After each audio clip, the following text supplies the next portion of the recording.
pratique, c'est que je ne parviens pas à trouver la commande pour diffuser les slides.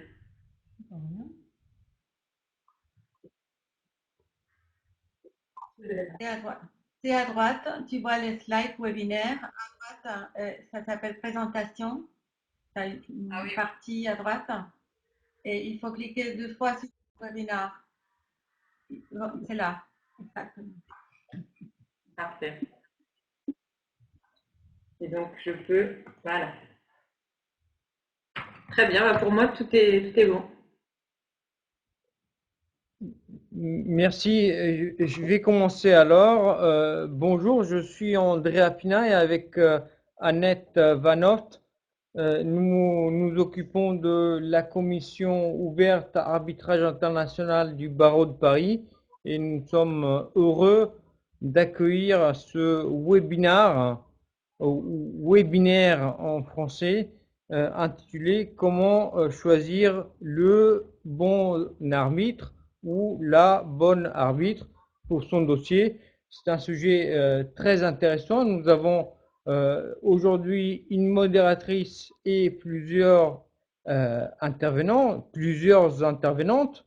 Il s'agit comme modératrice Valence Borja, qui est avocate au barreau de Paris et de New York et également membre du conseil de l'ordre.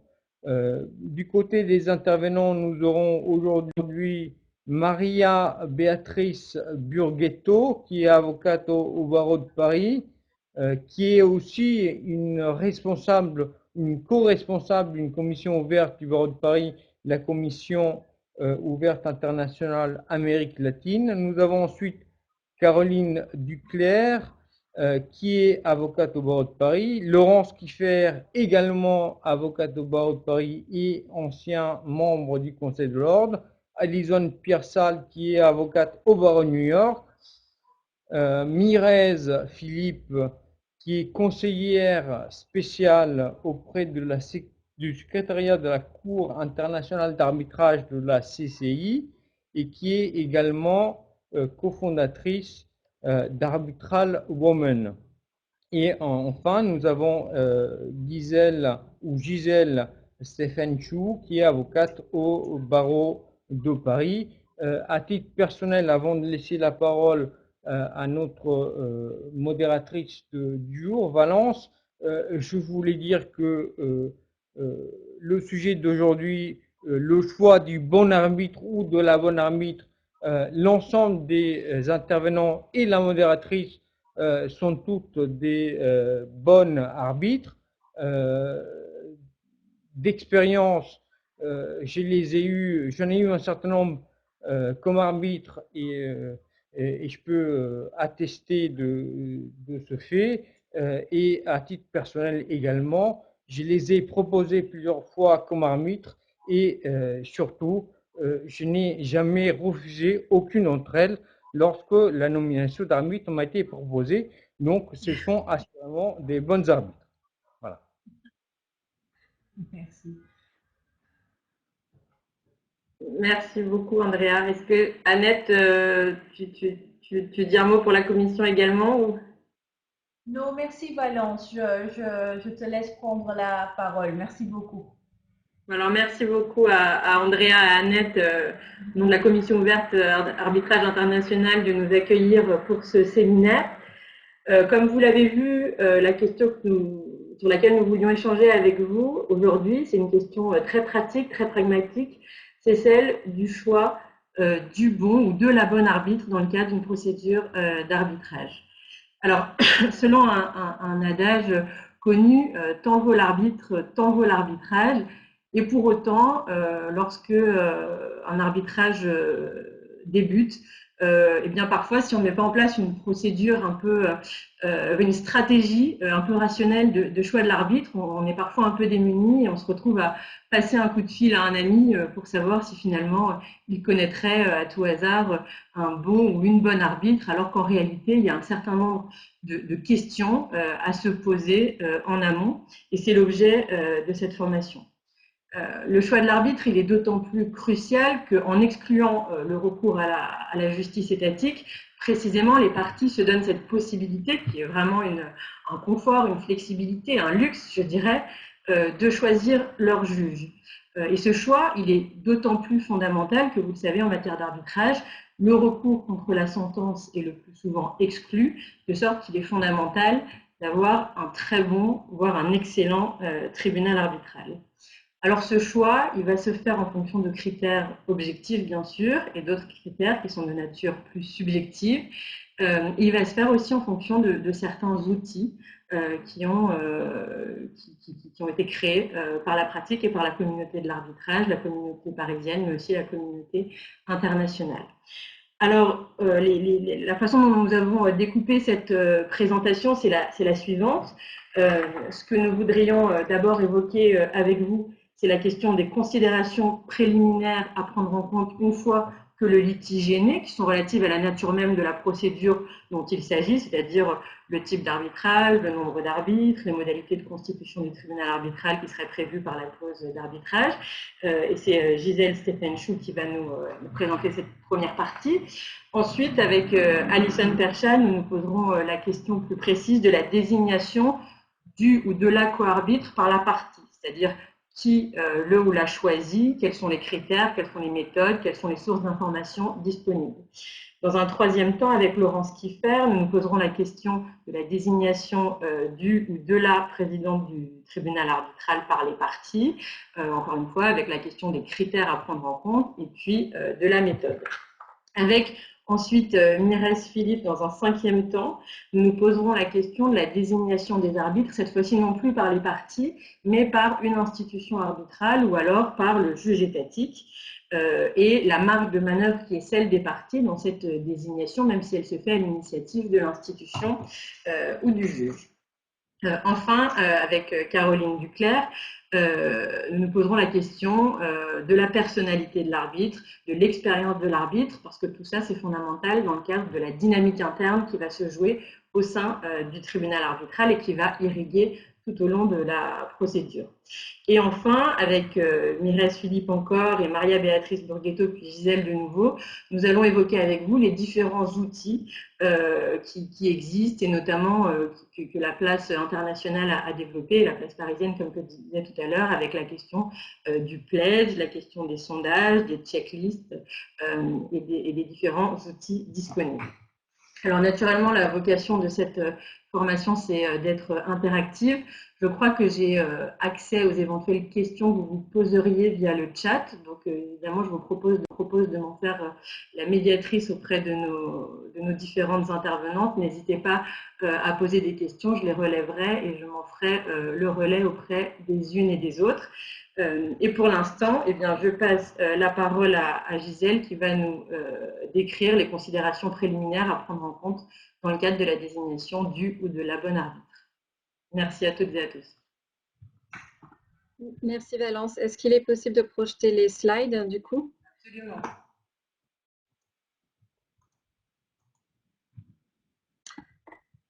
Alors, comme l'expliquait Valence, le point de départ, c'est forcément ce que prévoit la clause compromissoire, s'agissant des différents sujets que vous voyez listés sur la diapositive. Alors, tout d'abord, quel type d'arbitrage il s'agit, que prévoit la clause sur la procédure d'arbitrage. Est-ce par exemple un arbitrage institutionnel, donc administré par une institution et soumis à un règlement détaillé et bien défini avec une pratique qui y est associée, ou s'agit-il au contraire d'un arbitrage complètement ad hoc qui nécessiterait une forte implication des arbitres pour gérer la procédure et définir les règles de procédure et bien sûr tous les litiges procéduraux qui pourraient survenir au cours de la procédure.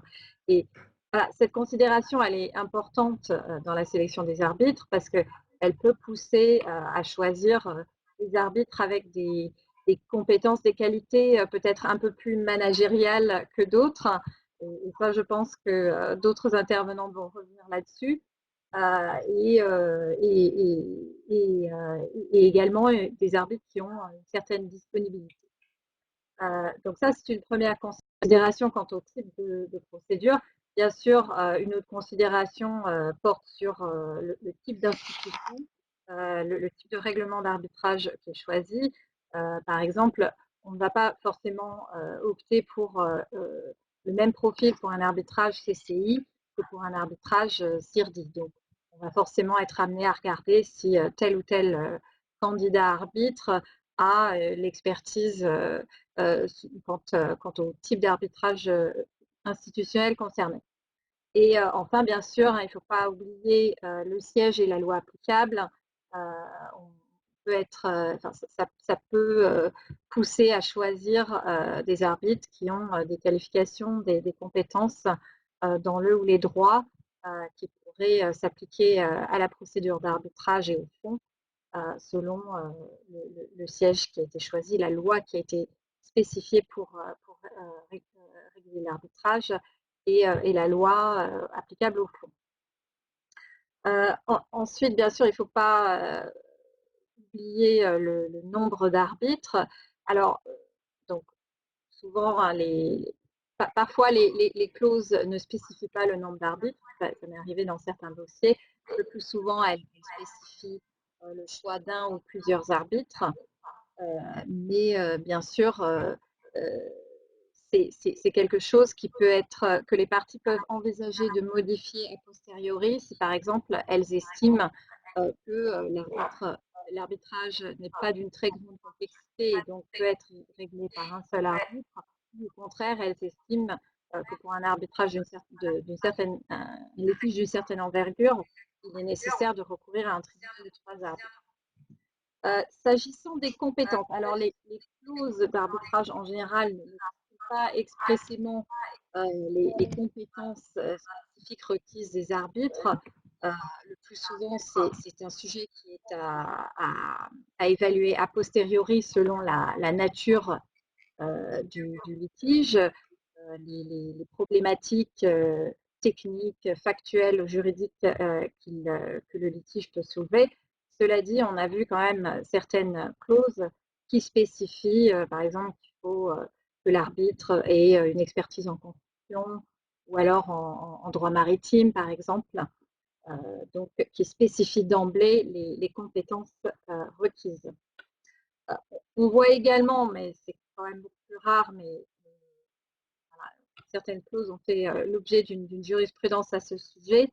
On voit certaines clauses qui identifient nommément des arbitres, par exemple les clauses Bouygues qui ont fait l'objet d'une jurisprudence qui identifiait une liste d'arbitres parmi lesquels le demandeur à l'arbitrage pouvait faire son choix. Alors, indépendamment de la question de savoir si ces clauses sont vraiment licites et respectueuses de l'égalité des parties dans la désignation des arbitres, en pratique, c'est quand même peu recommandable d'aller identifier nommément des arbitres dans la clause, dans la mesure où ces arbitres pourraient être conflictés, indisponibles, voire avoir décédé. Donc, ce n'est pas une pratique qui est très recommandable quand on rédige sa clause. Pardon, est-ce qu'on peut repasser à la slide précédente? Oups. Ah, pardon. Enfin, par ailleurs, donc il faut se poser la question de ce que prévoit la clause sur les modalités de désignation. Qui a le droit de désigner les arbitres? Alors, certaines clauses s'en remettent à la désignation par l'institution. D'autres, très souvent, réservent aux parties le choix de nommer les co-arbitres. Ensuite, avec le président ou la présidente étant par la suite nommé soit par accord des parties ou alors par accord des co-arbitres ou par défaut par l'institution. Donc, il faut bien regarder ces différentes modalités parce qu'elles peuvent influencer sur la stratégie qu'on adopte dans le choix de son co-arbitre et par exemple sa capacité à influer sur le choix de la présidente ou du président, si c'est ce que prévoit la clause à cet égard. Par ailleurs, s'agissant du choix du président ou de la présidente, si ce choix doit être effectué par les co-arbitres plutôt que par les parties, il peut être indiqué si les parties veulent néanmoins garder un certain droit de regard sur ce que font les co-arbitres dans ce processus de désignation. Il peut être indiqué de préciser dans la clause que si les co-arbitres ont le choix, ont la possibilité de choisir la présidente ou le président, néanmoins, elles ont le droit et même l'obligation de consulter les parties avant d'arriver à leur détermination, avant d'arriver à leur choix final. Je soulève ce point parce que, bien entendu, hein, les échanges entre parties et co-arbitres, c'est toujours un sujet sensible. Il ne faut bien sûr pas que ça ouvre à la possibilité de discuter le fond du différend entre co-arbitres et parties. Mais à contrario, comme c'est un sujet assez sensible, certains co-arbitres peuvent être très réticents à échanger avec les parties si ce n'est pas d'emblée prévu par la clause. Donc c'est une stipulation qui peut être utile à inclure dans la clause. Et enfin, voilà, comme j'avais dit tout à l'heure, dans le cas du nombre d'arbitres, il est toujours possible de se mettre d'accord a posteriori pour modifier le nombre des arbitres. Mais bien sûr, ça vaut pour toutes les autres stipulations, que ce soit sur les critères de choix des arbitres, les stipulations contractuelles sur le choix ou les modalités de désignation des arbitres. Les parties ont toujours la possibilité de se mettre d'accord a posteriori une fois que le litige est né. C'est-à-dire, bon, on avait prévu tel critère de choix ou telle modalité dans la clause.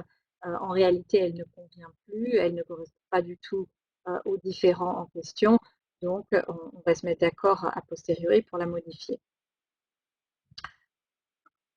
Voilà un petit peu ce que j'ai à vous dire sur les considérations préliminaires à avoir une fois que le litige est né. Donc, bien prendre en considération ce que prévoit le contrat, mais également se poser la question si ces stipulations restent adaptées à la lumière du différend qui est né. Et je vais donc repasser la parole à notre modératrice.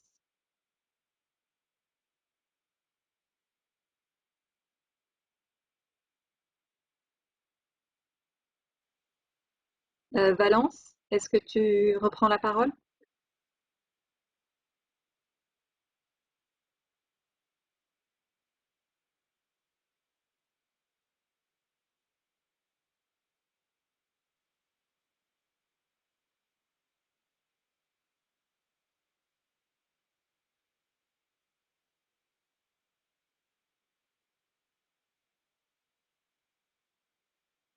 Visiblement, elle n'arrive pas à activer le micro. Valence, tu nous entends?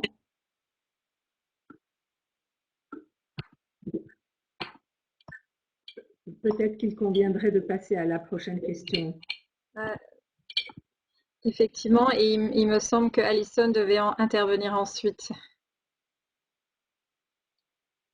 Oui, effectivement, vous m'entendez? Bon, on t'entend. On n'a pas le slide, je pense que peut-être on va l'avoir en cours, si vous êtes d'accord. Ah, parfait. Donc, moi, je vais amener un petit peu le perspective de juriste d'entreprise dans la désignation de là où du co-arbitre au début de la procédure. Donc, une première question qui se pose, c'est dans le contexte de choisir un co-arbitre. Qui choisit le co-arbitre? De plus en plus, dans les grandes entreprises, il y a des juristes spécialisés en arbitrage ou une équipe dédiée à l'arbitrage et le contentieux. Et ces équipes ont généralement un processus interne de collecte et de sélection de candidats, d'arbitres potentiels, qui n'est pas toujours transparente pour l'avocat externe. Donc, il y a plusieurs étapes pour arriver à une liste de candidats potentiels à l'interne dans une entreprise.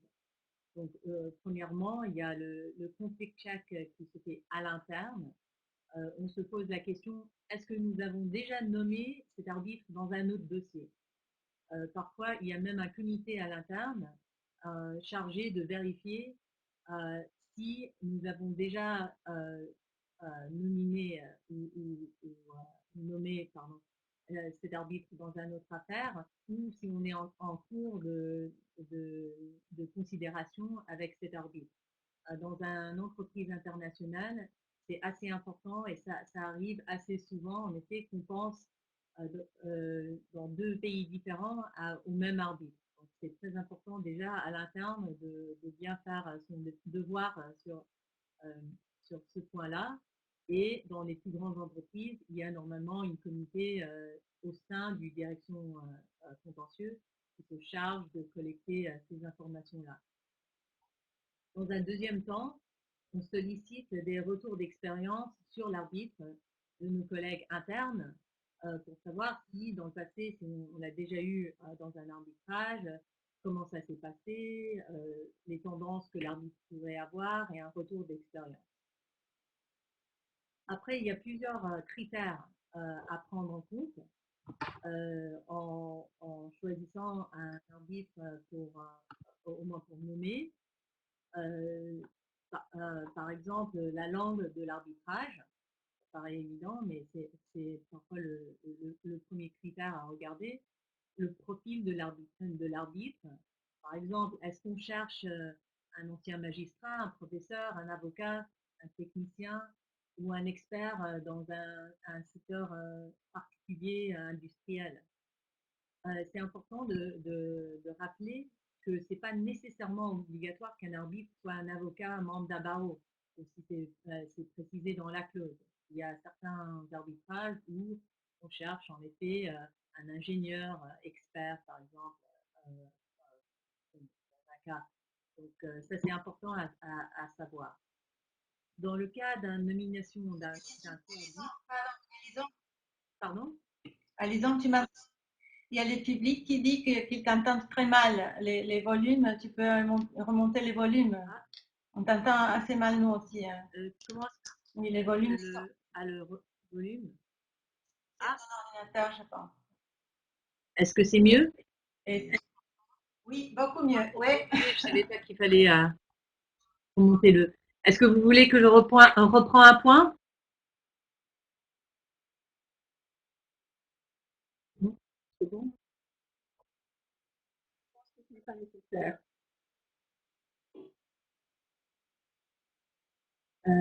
Ok, ben je vais reprendre la question des critères de choix. C'était pas assez fort. Merci, Marie-Béatrice. Donc, après qu'on fait la vérification de conflits internes pour voir si l'arbitre à laquelle on pense a déjà servi dans un arbitrage ou est en train on l'a nommé dans une autre affaire, on sollicite un retour d'expérience de nos collègues internes sur les candidats d'arbitre à laquelle on pense.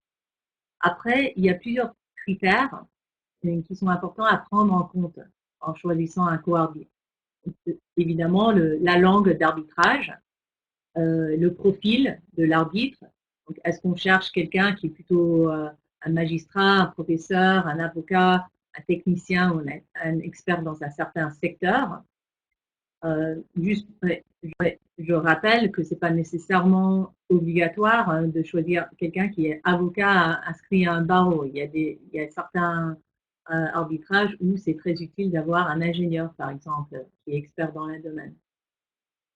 Dans le cas d'une nomination d'un co-arbitre, c'est utile de garder le nom de quelques candidats qui pourrait servir en tant que président du tribunal de côté.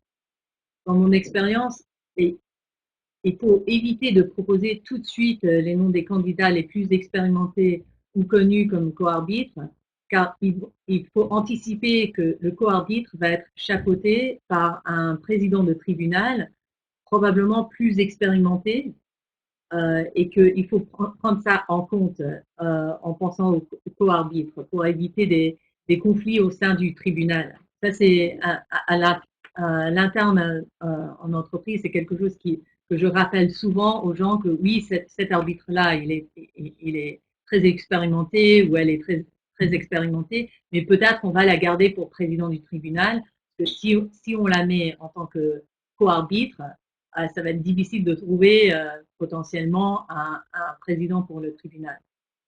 Donc, des autres critères à prendre en considération, évidemment la loi applicable, la nature du contrat, le type de contrat, la disponibilité de l'arbitre, la diversité des arbitres conformément au pledge.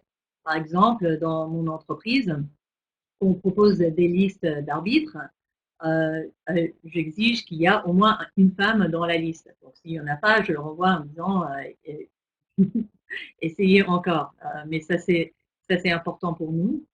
Et puis, évidemment, l'expérience dans le secteur, la diligence, l'efficacité. Il y a des éléments de management skills, si je peux dire, qui sont importants dans certains arbitrages très complexes.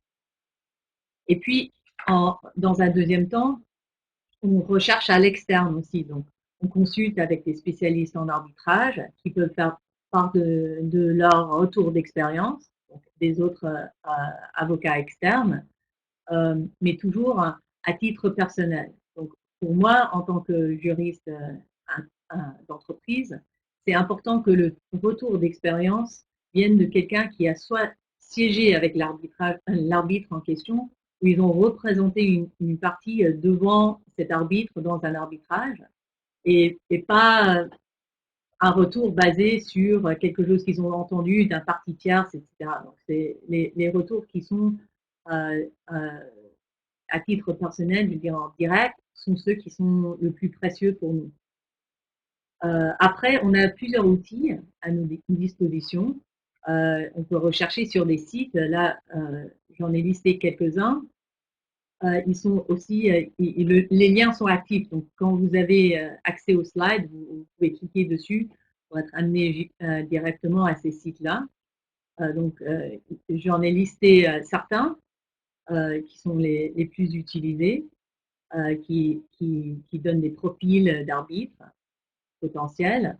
On peut aussi voir également des listes d'arbitres nommés dans des affaires administrées par une des institutions d'arbitrage comme le CIRDI ou la CCI, où finalement il y a des sites payants comme Arbitrator Intelligence, GAR, ART, qu'on peut consulter.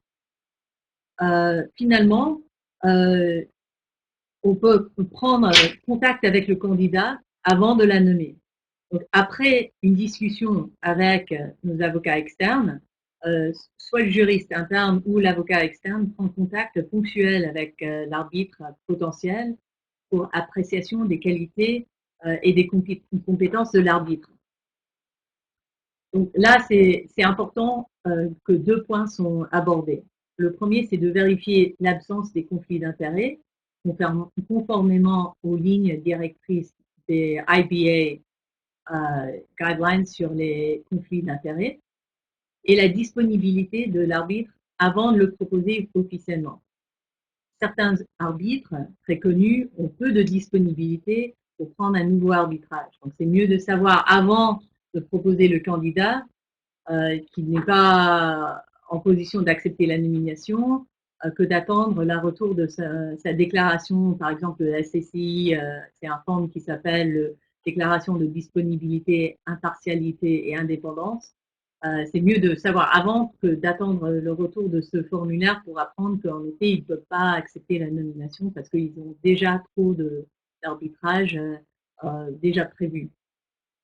Et finalement, c'est important que les échanges avec l'arbitre au préalable doivent être limitées à ces deux points-là.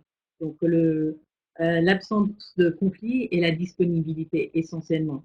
Il ne faut pas rentrer dans les détails de la dispute ou des positions des parties ou des autres détails pour éviter tout challenge potentiel à l'impartialité ou l'indépendance des arbitres.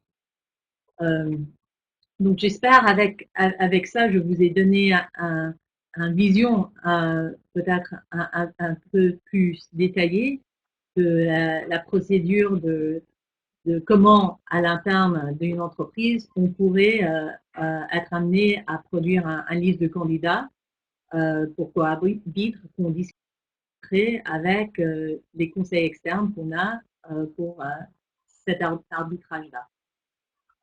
Avec ça, je passe la main à la prochaine. Merci beaucoup, Alison, et pardon pour le petit problème technique tout à l'heure. Eh bien, c'est maintenant Laurence Kiefer qui va nous parler de la désignation du ou de la présidente du tribunal arbitral à l'initiative des parties. Et j'en profite pour rappeler à celles et ceux qui nous ont rejoints que vous pouvez tout à fait nous poser des questions aux intervenantes dans le chat et que je les poserai en votre nom aux unes et aux autres. Donc, je passe la parole à Laurence.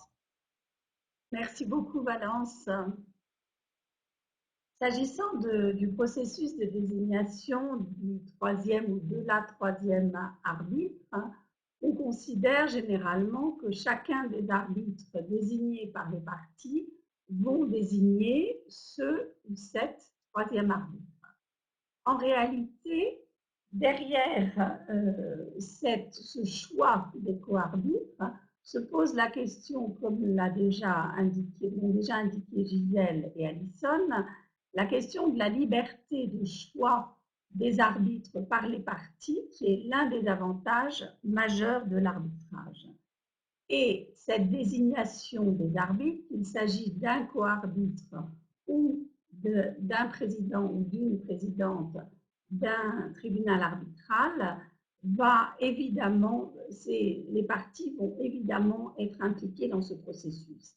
Elles peuvent l'être parce que, alors qu'elles ne peuvent plus rentrer en contact avec les arbitres une fois que le tribunal entre en fonction, il peut y avoir des contacts entre les parties et les co-arbitres au moment de la désignation de la présidente du tribunal arbitral, parce qu'ils ne sont pas encore entrés en fonction et que le tribunal arbitral n'est pas constitué.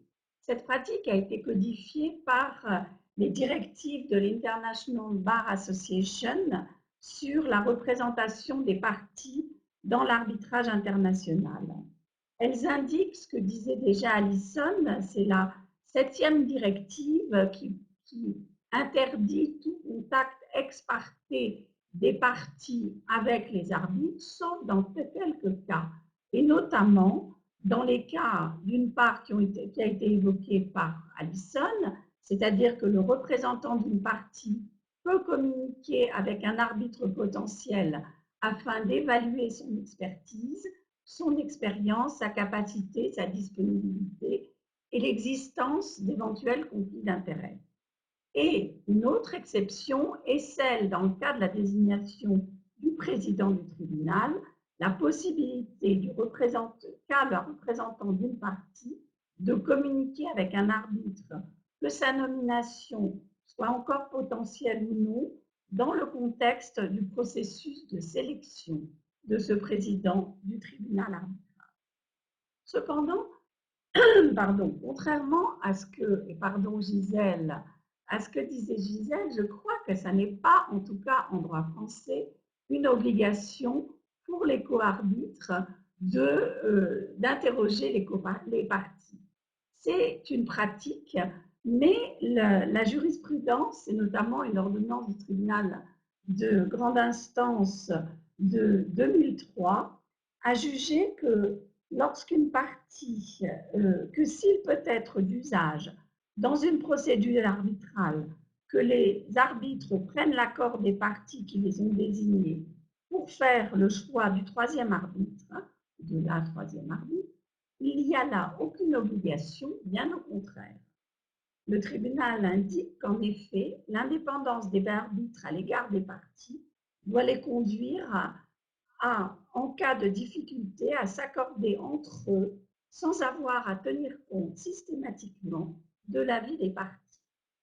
Donc, on voit bien que la pratique est tout de même de consulter, mais que si on interroge les tribunaux, ce qui est rarement le cas, mais ce qui l'a été en 2003, il n'est pas impossible qu'on écarte la possibilité de conférer systématiquement pour les co-arbitres avec les parties qui les ont désignés. Avant de se lancer dans ce processus de choix de la troisième arbitre, il faut encore regarder la clause d'arbitrage, comme le disait Gisèle, s'il s'agit d'un arbitrage ad hoc. Pardon, vous savez que dans le cadre d'un arbitrage ad hoc, on ne pourra pas se référer dans la clause à un règlement d'arbitrage, sauf à ce qu'il s'agisse du règlement d'arbitrage de la CNICI, qui va prévoir des modalités de désignation, mais dans ce cas-là, nous aurons une référence à un règlement. Mais dans de l'arbitrage ad hoc pur, la clause elle-même va disposer de toutes les modalités, prévoir toutes les modalités de désignation des arbitres.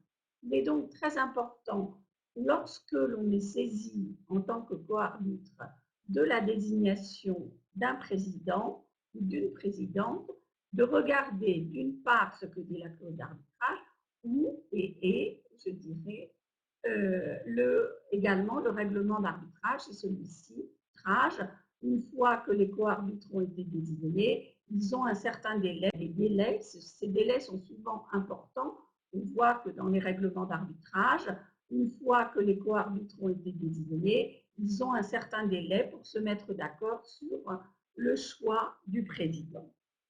Même si la clause, et Gisèle a évoqué cette hypothèse, la clause ne prévoit pas expressément que les parties, que les arbitres doivent demander aux parties leur avis, ou plus exactement, sans s'occuper des parties, mais doivent essayer de chercher ensemble la désignation, de choisir ensemble un président ou une présidente de tribunal arbitral.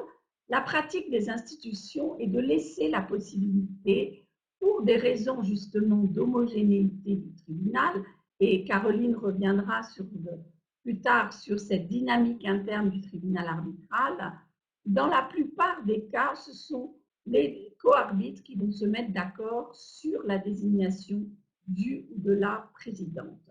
Et par conséquent, ceci explique que dans les statistiques sur les désignations d'arbitres, on constate que dans la majorité des cas, ce sont les co-arbitres, les présidents de tribunaux arbitraux sont désignés par les co-arbitres et non pas par les institutions ou par le juge d'appui.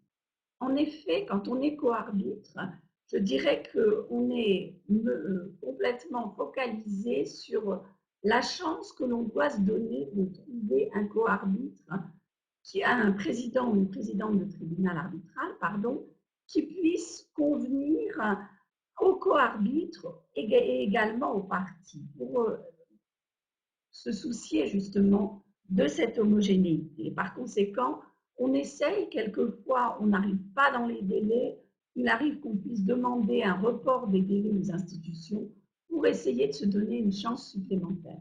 On sait vraiment que les co-arbitres sont très soucieux de chercher eux-mêmes qui va être ce troisième arbitre.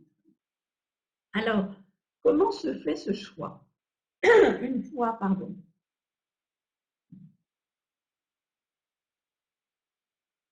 En pratique, on procède par des échanges de listes de noms.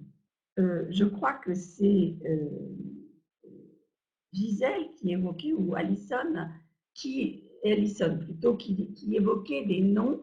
On recense des noms qui seront appropriés pour un certain dossier et on en garde même, disait Alison, pour le choix du président. Alors, les co-arbitres, il y a différentes façons de faire. Je dirais, soit les idées viennent par le haut, disons, par les co-arbitres, et vont descendre vers les parties pour qu'elles donnent leur avis qui revient au co-arbitre qui décide finalement, ou au contraire, les co-arbitres vont d'abord demander aux parties une idée, une liste de noms, par exemple de 5 noms chacune.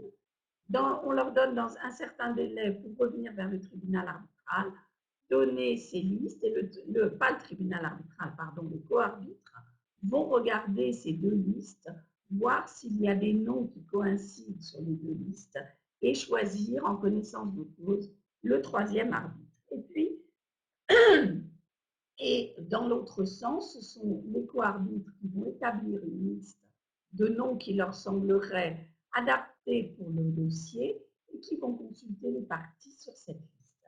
Et puis il y a aussi la méthode que propose la CNUTSI. Dans son règlement, l'article 8.2, il propose l'autorité de nomination. Vous savez qu'à la CNUTSI, quand les parties veulent choisir un arbitre unique ou un tribunal arbitral, comme il n'y a pas un président de tribunal arbitral, comme il n'y a pas d'institution, elles vont se référer à une autorité de nomination. Et l'article 8.2 indique l'autorité de nomination communique à chacune des parties une liste identique comprenant au moins 3 noms. Dans les 15 jours de la réception de cette liste, chaque partie peut la renvoyer après avoir rayé le ou les noms auxquels elle fait objection et numéroter les noms restants dans l'ordre de ses préférences. Sur cette base, l'autorité de nomination, comme le feraient les co-arbitres dans un arbitrage qui ne soit en l'absence d'autorité de nomination, les co-arbitres feraient ce choix. Donc on voit qu'il y a des méthodes et c'est là où vous mesurez tout de même l'importance de la connaissance de la pratique de l'arbitrage quand on se lance comme arbitre. Car si vous ne connaissez pas ces usages, vous êtes un peu perdu et c'est vraiment essentiel que ces co-arbitres aient l'idée de la façon dont on pratique, aussi bien pour la constitution du tribunal arbitral, mais encore plus pour la désignation du président du tribunal arbitral.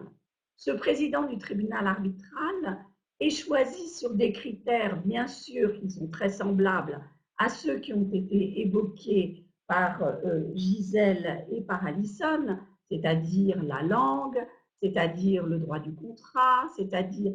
Mais pour le président, on va aller bien au-delà.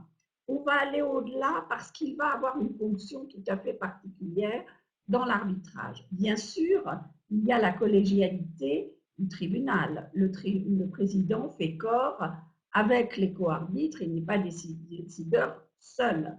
Mais c'est lui qui va donner l'impulsion dans le management ou dans la direction de l'arbitrage. C'est lui qui va préparer les projets de lettres aux parties et les soumettre à ses co-arbitres. C'est lui ou elle qui va préparer les ordres de procédure, qui va préparer tous les projets qui peuvent se faire, le projet d'acte d'audition, le soumettre à ses co-arbitres. Et en premier lieu, c'est quand même le président ou la présidente qui va jouer un rôle moteur dans le management de l'arbitrage. Ceci conduit donc à faire un choix de président ou de présidente qui est ce que l'une ou l'autre a déjà indiqué comme étant ses capacités managériales. Vous n'imaginez pas un président qui soit complètement effacé, qui ait une certaine timidité à s'exprimer devant les parties, à créer un consensus avec ses co-arbitres. Il faut quelqu'un qui ait une forme d'autorité, qui en même temps sache écouter et respecter ses co-arbitres. Il y a vraiment, et Caroline vous expliquera ça, dans cette dynamique du tribunal, c'est excessivement important. Donc ce rôle de managérial me semble essentiel. L'autorité me semble aussi importante et une certaine force de caractère, je dirais, parce que les co-arbitres peuvent quelquefois nous manipuler. Et par exemple, dans une affaire où j'étais présidente d'un tribunal arbitral, à l'audience, l'un des co-arbitres me glisse discrètement une petite note en m'expliquant que je ne vais probablement pas comprendre les questions techniques de construction qui se faisaient et qu'il m'a préparé une note pour m'expliquer, m'aider à comprendre. Vous pensez bien que la note était évidemment très orientée. Donc, il est essentiel que ce co-arbitre puisse faire la part des choses et puisse s'imposer un peu vis-à-vis de personnalités qui peuvent être un petit peu envahissantes, nous dirons, pour l'autonomie de pensée du président du tribunal arbitral. Je vous l'ai dit, il faut laisser la place à ces co-arbitres dans l'expression de leurs idées et bien les écouter pour arriver à créer ce consensus.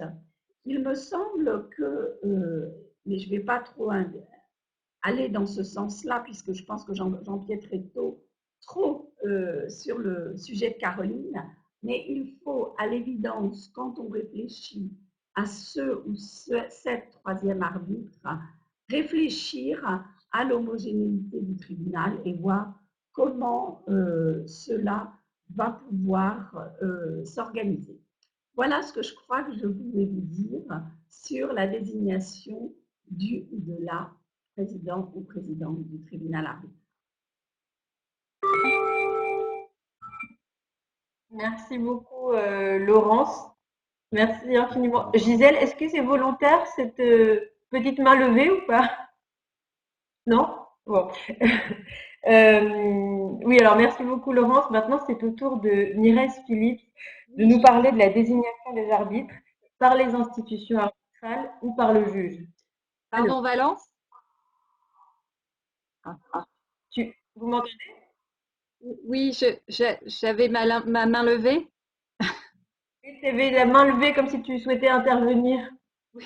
Non, je souhaitais simplement rebondir sur ce que Laurence a dit au sujet des consultations entre les co-arbitres et les parties. Et je souhaitais simplement préciser que je voulais en rien suggérer que cette pratique avait quelque chose d'illicite ou n'était pas autorisée. Bien entendu, c'est une pratique qui est tout à fait admise. Néanmoins, il peut y avoir des réticences de part et d'autre si ce n'est pas précisé dans la clause, même si ce n'est en rien obligatoire. Et bien entendu, je partage tout ce que Laurence a dit à ce sujet. Donc, je souhaitais juste clarifier ce point sur mon intervention. Merci beaucoup, Gisèle. Sauf à ce qu'il y ait d'autres interventions, je propose que Mireille traite la partie qui lui est dévolue. Je vais diffuser voilà la quatrième slide. Voilà, alors quel est le rôle donc des institutions? En général, nous savons que toutes les institutions arbitrales nomment des arbitres, soit dans les procédures que ces institutions administrent, soit à la demande d'une ou plusieurs parties dans des procédures ad hoc, comme il a été mentionné tout à l'heure.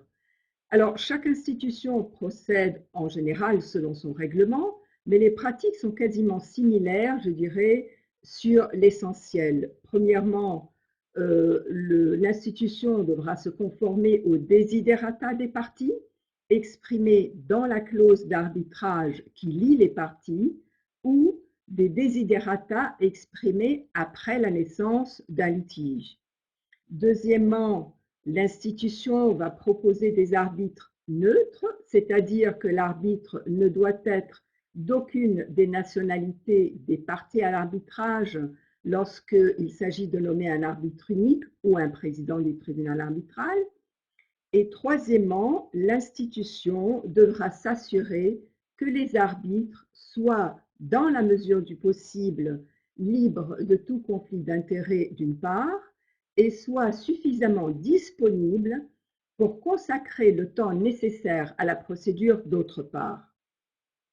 Donc l'institution arbitrale veillera à se conformer à ces principes, qu'elle soit invitée à établir une liste de candidats potentiels à la demande des parties ou qu'elle soit invitée à nommer un ou une arbitre sans présentation de liste. De même, ces principes et ces vérifications s'appliqueront pour tous les candidats, que la CCI soit amenée à nommer des candidats dans une procédure d'arbitrage, une procédure de médiation, une procédure d'expertise, que dans une procédure ad hoc, lorsque la CCI agit comme autorité de nomination. Alors concrètement, comment se passe la réflexion sur les arbitres potentiels à proposer, que l'institution soit amenée à proposer un ou une co-arbitre, un ou une arbitre unique, un président ou une présidente? Je prendrai comme exemple la Cour internationale d'arbitrage de la Chambre de commerce internationale, ou CCI. Premièrement, les desiderata des parties devront évidemment d'abord être pris en considération avant toute réflexion. Les parties peuvent avoir voulu éviter, par exemple, certaines nationalités d'arbitre pour l'arbitre unique et le président du tribunal arbitral, et peuvent avoir demandé un certain profil d'arbitre, par exemple avec une expérience d'une certaine juridiction ou d'un certain domaine d'expertise. Ensuite, dans le cas de la CCI, et pour procéder à des nominations d'arbitres, la CCI bénéficie d'un réseau de comités nationaux représentant l'institution dans plus de 90 pays, ce qui est assez large et assez enrichissant en termes de variété. Ces comités connaissent la communauté locale des affaires, donc de leur pays, et la communauté locale des acteurs juridiques. Donc, la Cour d'arbitrage de la CCI fait appel à l'un de ces comités nationaux pour proposer des candidats selon les besoins de l'affaire. Si la Cour d'arbitrage n'accepte pas la proposition faite par un comité national, ou bien si le comité national ne fait pas une proposition dans le délai imparti par la Cour pourrait décider de nommer directement toute personne qu'elle estime adéquate pour une affaire donnée. Alors, pour déterminer le choix du comité national, comment procède la Cour?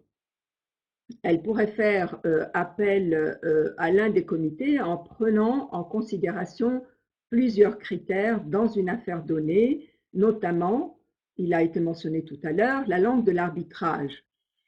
Donc, le comité national devra tenir compte de la langue d'arbitrage pour proposer un ou une arbitre qui soit à même de conduire une procédure et de rédiger la sentence dans la langue de l'arbitrage.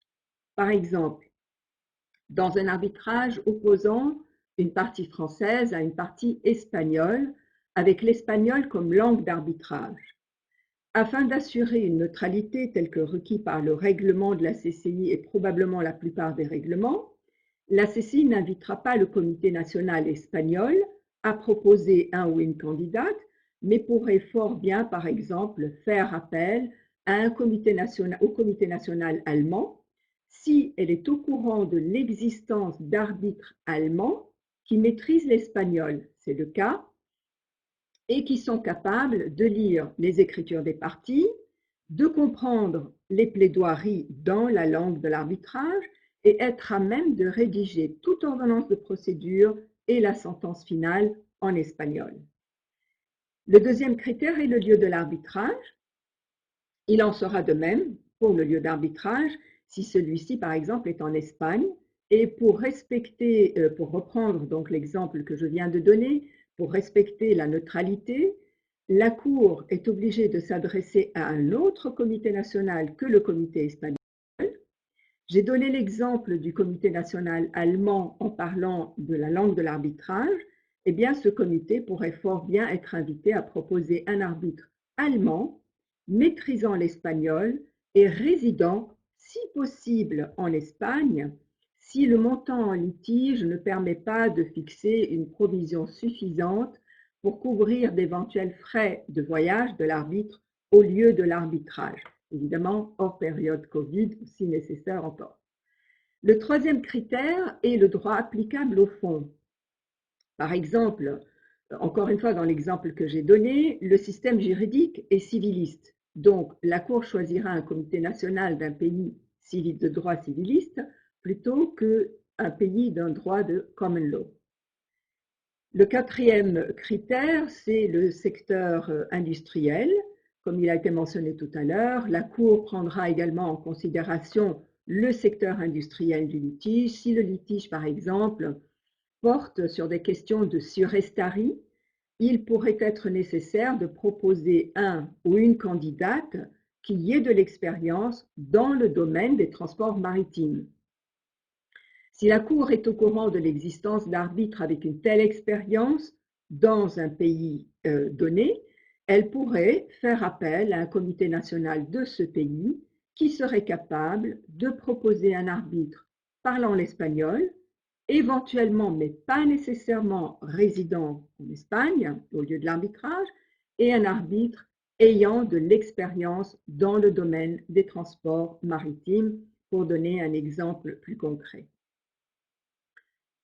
Lorsque nous sommes en présence d'un tribunal de 3 membres, l'institution vérifiera les compétences des co-arbitres comme il a été mentionné tout à l'heure.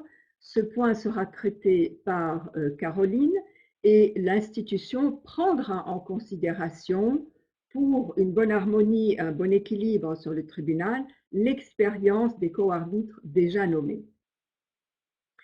La CCI demandera également aux candidats de remplir et de signer une déclaration d'acceptation, c'est-à-dire d'acceptation d'être nommé dans l'arbitrage, de disponibilité, d'indépendance et d'impartialité. La plupart des institutions d'arbitrage procèdent également à une vérification similaire, qu'elle soit sous la forme d'un formulaire à remplir ou d'une lettre dans laquelle le candidat ou la candidate procède à une telle déclaration. Concernant particulièrement la disponibilité, eh bien, le formulaire de la CCI, par exemple, comprend un calendrier à remplir par l'arbitre concernant les périodes durant lesquelles il ou elle n'est pas disponible. Si ces périodes ne semblent pas présenter un risque pour l'arbitrage, par exemple, si l'arbitre est occupé pendant les 3 premiers mois de la procédure, mais pourra quand même rédiger l'acte de mission dans une affaire CCI et tenir une conférence de gestion de la procédure afin d'établir le calendrier de procédure, cela ne posera pas de problème. Si en revanche, l'occupation de l'arbitre est telle que l'institution craint qu'il ou elle ne soit pas en mesure de conduire la procédure et de rendre la sentence finale dans les délais requis, la CCI pourrait faire part de son inquiétude au comité et lui demander une autre proposition. Bien évidemment, il sera également procédé à la vérification de l'indépendance et de l'impartialité du ou de la candidate. Je ne rentre pas dans les détails, on pourra éventuellement en discuter si le temps nous le permet. Concernant la diversité, qui est un point très important, et là je parle de la perspective de la CCI. De plus en plus, et particulièrement depuis le pledge, dont nous parlerons dans quelques minutes, toutes les institutions, je dis bien toutes les institutions, veillent à la diversité sur les tribunaux arbitraux. Outre la diversité juridique et d'expérience, évidemment, les institutions tentent, dans la mesure du possible, de composer un tribunal arbitral qui répond à une diversité régionale selon les besoins de l'affaire et surtout une diversité de genre et une diversité générationnelle. La CCI, par exemple, insiste sur cette diversité et rappelle à ses comités nationaux, dans une note sur la proposition d'arbitre qui leur est destinée, de bien veiller premièrement à la composition des commissions de désignation qui doivent respecter la diversité homme-femme et générationnelle et la diversité des différentes composantes de la communauté locale d'arbitrage amenée à faire des propositions. Ça, c'est déjà le premier critère. Et le deuxième, la CCI insiste sur la diversité homme-femme dans les propositions de candidats que le comité national sera amené à faire. La diversité, évidemment, est également prise en compte pour le choix des comités nationaux, ça c'est important à rappeler, pour proposer des arbitres, de sorte à varier les choix et à ne pas toujours s'adresser aux mêmes comités nationaux lorsque les critères de l'affaire permettent de diversifier les comités nationaux. Donc la diversité est importante à tous les points de vue et à tous les stades. Très rapidement, un mot sur les listes par les parties, une procédure différente mais excessivement rare consiste à envoyer à l'institution une liste de noms d'arbitres proposés par les parties qui n'arrivent pas à se mettre d'accord sur le choix de l'un ou de l'une d'entre eux. L'institution demandera aux candidats leur curriculum vitae et une déclaration d'indépendance, telle que je mentionnais tout à l'heure. Elle procédera ensuite à l'examen du document pour sélectionner celui ou celle qui lui semble le ou la plus approprié pour une affaire donnée, mais c'est rare. L'autre exemple qui est rare, et selon si cela est demandé dans la clause d'arbitrage, c'est lorsque les parties souhaitent la nomination d'un ou d'une arbitre ou la nomination de l'entièreté du tribunal par un juge étatique. J'ai rarement vu ça, c'est arrivé. Cette pratique vraiment est rare. En général, les parties soumettent leur litige à une institution. Si elles le soumettent à une institution, elles confient à l'institution l'administration de l'entièreté de la procédure. Et je pense que faire une duplicité de procédures, c'est-à-dire d'abord aller devant un tribunal étatique pour procéder à la constitution du tribunal et ensuite demander à l'institution de gérer la procédure, n'est pas très efficace. Ceci dit, je termine en disant que ces deux pratiques sont excessivement rares. Et je passe de nouveau la parole à Valence. Voilà. Merci beaucoup, Mirez. Je vois que Laurence avait une main levée. Est-ce que c'était volontaire? Oui, c'est tout à fait volontaire. Je voulais rebondir sur ce que vient de dire Mirez, en évoquant le mécanisme des échanges de listes de noms d'arbitres tout à l'heure. J'aurais dû bien sûr mentionner comme une bonne pratique que ces listes devaient respecter la diversité telle qu'elle a été mentionnée par Mirez et qui est promue désormais par les institutions d'arbitrage et j'espère par tous les praticiens de l'arbitrage. Merci beaucoup, Laurence. Alors, je vais désormais passer la parole à Caroline Duclerc, qui, elle, va revenir sur des dimensions, je dirais, plus subjectives du choix du ou de la bonne arbitre et qui tiennent à la fois à la personnalité de l'arbitre et aussi à la dynamique qu'elle génère dans le cadre de la procédure arbitrale. Merci, Valence. Alors, je sais que la question de comment assurer l'équilibre et la bonne dynamique du tribunal arbitral se pose du point de vue des parties aujourd'hui, puisque le sujet de la conférence, c'est comment choisir le bon ou la bonne arbitre pour son dossier, c'est-à-dire comment, en tant que conseil ou en tant que partie elle-même, je dois choisir mon arbitre et le président pour assurer le bon équilibre et la bonne dynamique du tribunal arbitral. Cependant, en fait, pour répondre à cette question, je pense qu'il est nécessaire de commencer peut-être du point de vue des arbitres. En effet, j'interviens à la fois comme conseil et comme arbitre. Et en fait, avec ma casquette d'arbitre, ça m'a permis de mieux comprendre l'importance des critères à prendre en compte quand on choisit son arbitre et qu'on constitue le tribunal. Quand on intervient comme arbitre dans des tribunaux, alors de 3, à chaque fois, là, du coup, on est vraiment dans le cadre d'une constitution d'un tribunal de 3 arbitres. Au début, on se demande toujours, quand on est un des 3 arbitres, et qu'on ne connaît pas forcément les 3 arbitres, ou qu'on les connaît un peu, mais qu'on n'a pas eu l'occasion encore de siéger, on se pose en fait beaucoup de questions. On va se demander comment ça va se passer. Quelle va être la dynamique du tribunal arbitral pendant les 2, voire 3 prochaines années? Parce que, en fait, c'est une relation professionnelle qu'on va débuter, qui va durer. Il va y avoir des moments plus ou moins fusionnels. Il va y avoir des périodes où on va travailler beaucoup ensemble, où on va travailler avec les arbitres, le président. Il y a plusieurs phases dans la procédure, par exemple les phases de rédaction des actes de procédure. Il va y avoir l'audience, qui est un moment aussi fusionnel et qui peut parfois prêter à certaines discussions même entre les arbitres. Il va y avoir le délibéré, qui aussi peut être sujet à des passions et à des discussions parfois plus ou moins vives. Et puis après, la rédaction de la sentence, qui également nécessite en fait qu'il y ait de l'adhésion, un équilibre et une dynamique au sein du tribunal. Donc en fait, il y a plein de questions.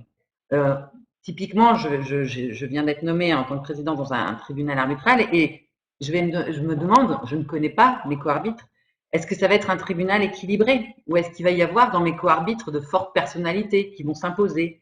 Parfois, il y a même des arbitres qui sont un petit peu caractériels. Je veux dire, l'arbitre est humain, donc il ne va pas échapper aux sentiments humains.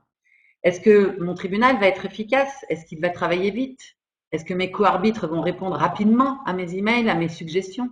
Est-ce qu'ils vont se montrer actifs, proactifs? Est-ce qu'ils vont suggérer des rédactions de projets d'actes de procédure? Ou est-ce qu'en fait, comme je l'ai entendu tout à l'heure, le co-arbitre va se contenter tout simplement d'être attentiste, qu'on envoie le draft, qu'il le relise un peu, et puis qu'il dise oui ou non? Ou alors encore, on peut se demander, est-ce que l'arbitre va agir seul? Est-ce qu'il est plutôt cavalier seul? Est-ce qu'il va répondre, pas répondre? Est-ce qu'on va être complémentaire? Est-ce qu'il va y avoir un équilibre au sein de ce tribunal? Bref, il y a plein de questions. C'est ce que je disais, parce que plein de questions, parce que qu'est-ce qu'on veut? Qu'est-ce qui est essentiel en fait dans la constitution d'un tribunal? Eh bien, en fait, un tribunal équilibré et dynamique, c'est essentiel parce qu'il faut que la procédure soit efficace et rapide. C'est-à-dire qu'il faudra que le tribunal soit réactif quand il y aura notamment des procédures, des actes de procédure à préparer. Ou alors on voit qu'il y a la multiplication aussi des demandes de mesures provisoires et conservatoires qui nécessitent une rapidité et une réactivité du tribunal.